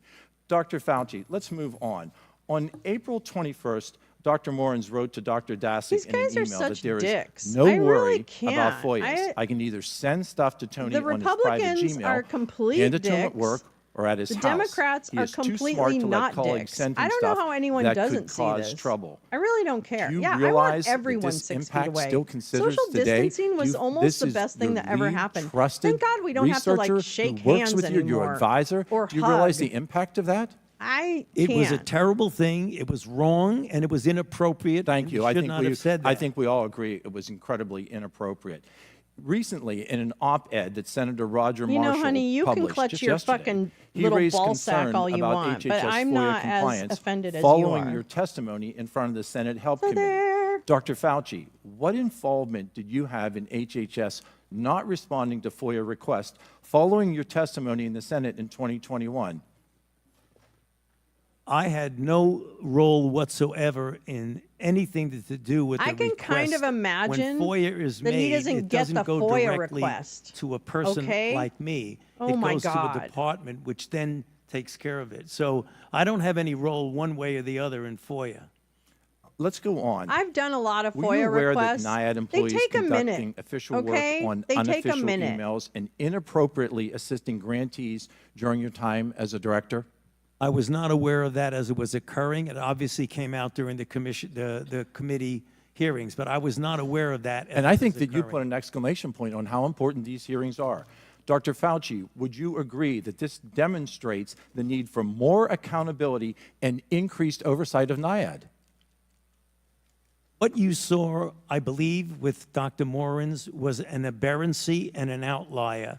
The individuals at happens. the NIH and It does NIAID are a very committed group of individuals. There's some really and this shitty grant one instance recipients that you out there, point okay? out I know. is an aberrancy I've and an worked outlier. alongside That does From not your re- senior advisor for 20 years. He's not his He is senior the- advisor. The title is senior wrote advisor. some We fucking wrote scientific papers. Oh my together. God. He didn't advise me, as I too mentioned. much. Are your senior These guys advisors not thinks they're trusted making staff? something happen. What? Again, I told Oh you my that his God. title was senior advisor, but he is not an advisor on policy. He That's writes very confusing science- to have someone's title Right. and not Yeah. having that to be their obligation. But at that work. is the fact, though. I think that that supports what we said. There needs to be more oversight and there needs to be more accountability. Mr. Chairman, my time has expired, but these points are very clear to all of us today in this hearing room. I yield back. And I I now am recognize so Mr. offended Garcia right from now. I'm California about for to 5 minutes. cry. He left. Wait, I could do it. I now recognize Ms. Green from Georgia for 5 minutes of questions. Thank you, Mr. Chairman.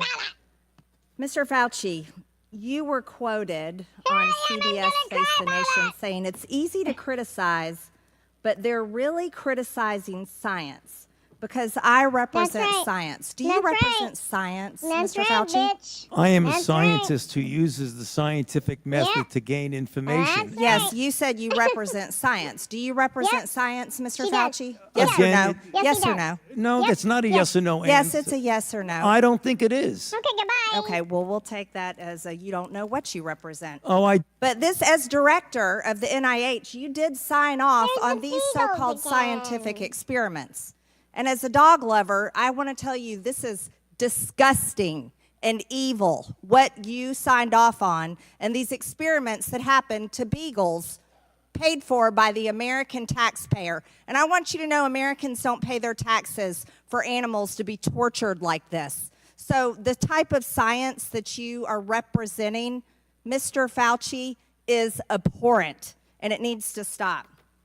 Mr. Fauci, you also represent the type of science where you confess that you made up the COVID rules. What? Including I didn't hear what you 6 said. feet social distancing and masking of children. I never said I made anything up. You admitted that you made it up. You I made it didn't up say as you went. I made it that's up. not So what are he you saying this is said. fake news, Mr. I Fauci? didn't say I made anything up.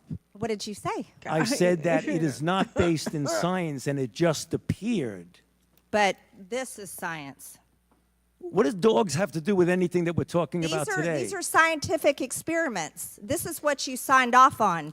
But you also told the American Where's the people picture they from? had to That was distance by debunked 6 a feet. long They had time to wear ago. masks. But let's also talk a little bit further about the type of science that you represent. NIH scientists made $710 Oh my million God. in royalties Asked and from answered. I drug object. makers. Your Honor, A fact that's I been object. hidden. Let's Asked and talk about the answered. fact about, is it right for scientists and doctors getting paid by the American people, government taxpayer paychecks to get patents where they're paid millions If you and wanna hundreds of change the millions of rules, dollars in change the royalty rules, fees, especially stupid when the bitch. NIH and these government agencies, can't most stand this powerful woman. agencies She's in such our a country, actress are and such a recommending poor medical actress. suggestions for the and love of advice God. and making up guidelines like 6 feet distancing and masking of children. Do you think that's appropriate? Do the American people deserve to be abused like that, Mr. Fauci? Because you're not doctor. You're Mr. Fauci in my Shut minutes. up. Fuck off. No, I don't need your answer. I want to talk about this right here. Mr. Fauci, Chairman, objection. I reclaim my Mr. time. Objection. That I is reclaim like, my time. no, I that reclaim is- my no. time, Gentlelady Mr. before you- Raskin. Gentlelady I went of order, object. then. Somebody say object. Mr. Chairman, Point of order. just in terms of the rules of decorum, are we allowed to deny that a Did we doctor is a fucking doctor just say because that? we don't want him He to be a doctor? started this hearing with the decorum Yes, rule. because in my time, that man does not deserve to have a license. As a matter of fact, it should be What? revoked, and he belongs in Gentlelady will prison. suspend. Okay, that's The gentlelady is should that not recognize against the doctor decorum? as a doctor. Is that Mr. Chairman, not is this what we have become? fucking decorum? Is this what we have devolved into? No decorum. You know what? We can do that hearing about the poor men that were injected with syphilis because I support you in that. That's horrific. And this government that I does would things urge like that to Miss- Americans doesn't have decorum to the American Mr. people. Chairman, Gentleman is Can out of point of anyone regular do order, please. something? The gentleman is out of order. Decorum. Recognize the point of order. Go ahead with your point of order. You got it. No, I mean, I was going to say what Representative Raskin said. That's completely unacceptable to be able to deny Dr. Fauci, who's here, a respected member of the medical community, his title, and that's actually a personal attack on his character. And I have instructed her. He's not respected. And I've instructed her to Let's fucking address him censure as her doctor. then, you stupid little limp dick. I'm not Gentlelady shall addressing him as continue. doctor. Let's talk about. I would- Let's talk Mr. about Chairman, this. I I'm would move reclaiming that the my woman's time. I'm reclaiming my time. Words get That's taken not how it I'm down. works. reclaiming my time. Second that. Point of order. Suspend. All right.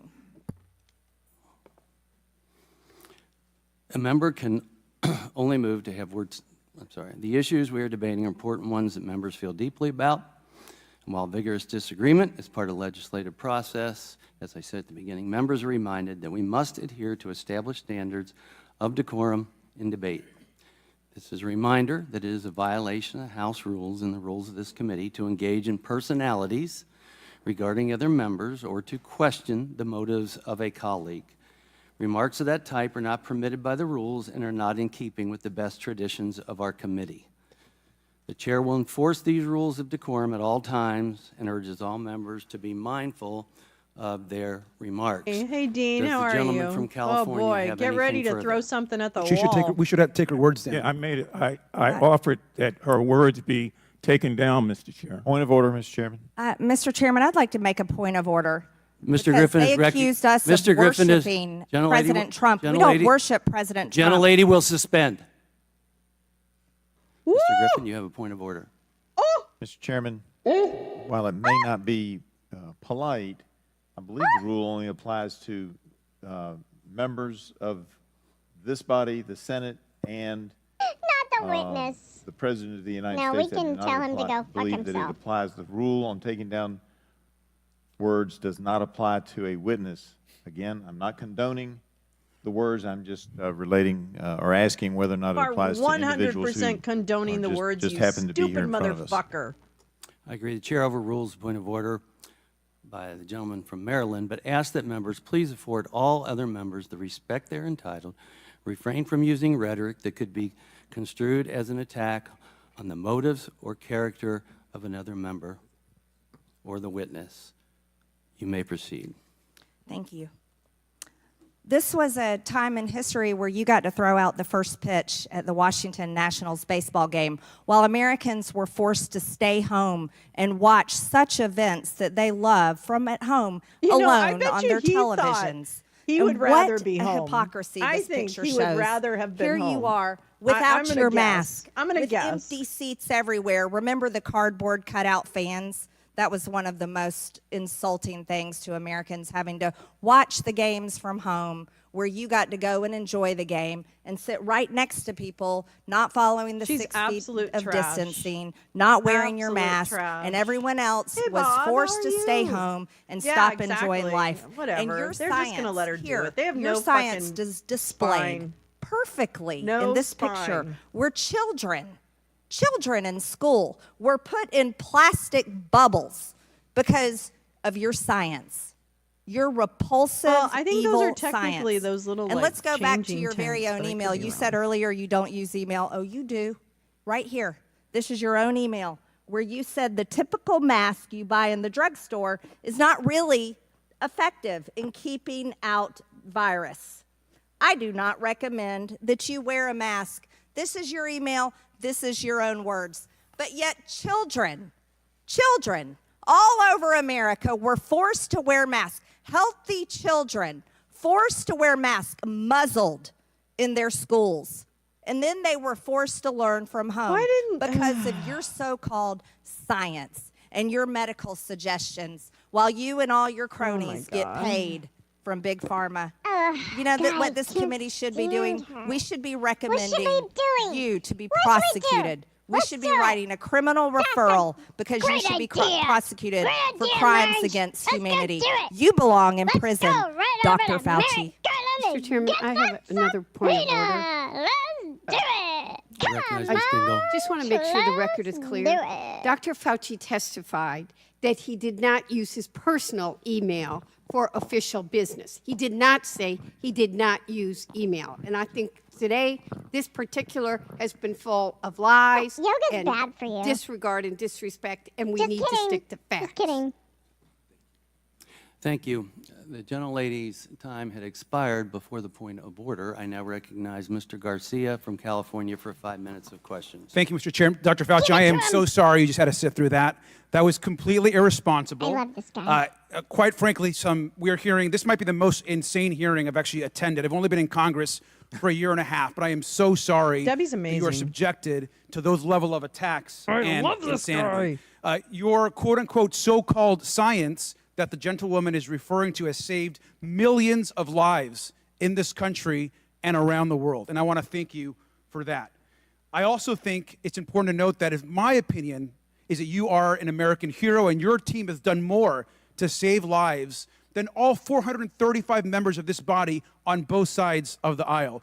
You guys have worked not just during this pandemic, but over time to save millions of lives in this country and across the world. We lost 1.1 million American lives.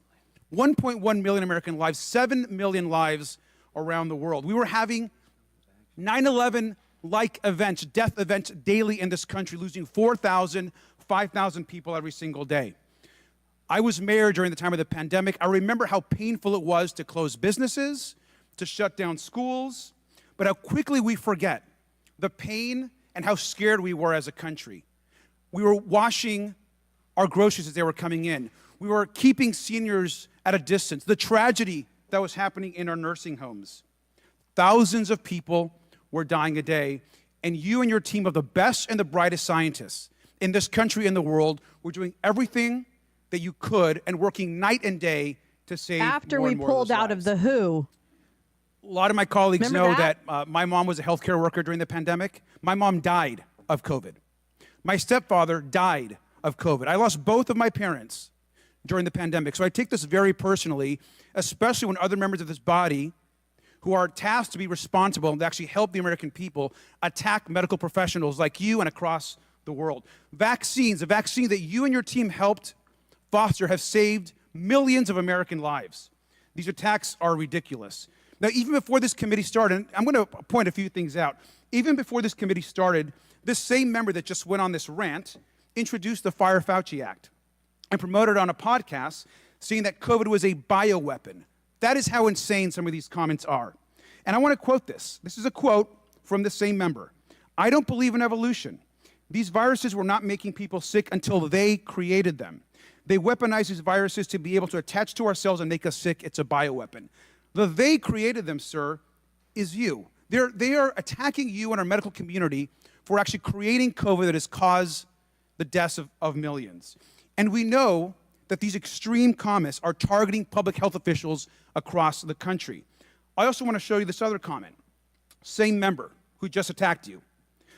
"The Fauci-funded Don't ever Wuhan tell me lab Democrats created and the virus." Republicans are the This is same. So Stop telling me crazy that. I and watched too many irresponsible. of this. Too In many. this post, the same member of this committee is accusing you of orchestrating a global conspiracy to create COVID on purpose just to make people get vaccines. That you've done this, sir.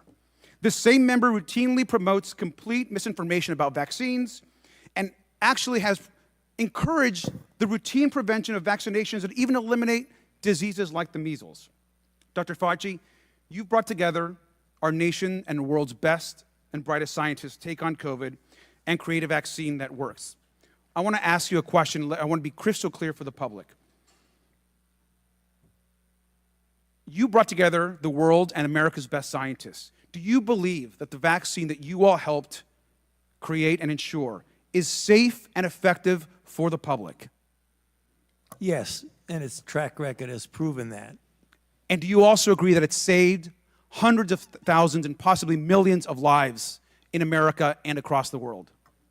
That is absolutely correct, and it's very clear that it's saved millions of lives here and throughout the world. The Europeans have done the same studies that we have, and the data are incontrovertible that they save lives. Sir, and do you think the American public should listen to America's brightest and best doctors and scientists, or instead listen to podcasters, conspiracy theorists, and unhinged Facebook memes?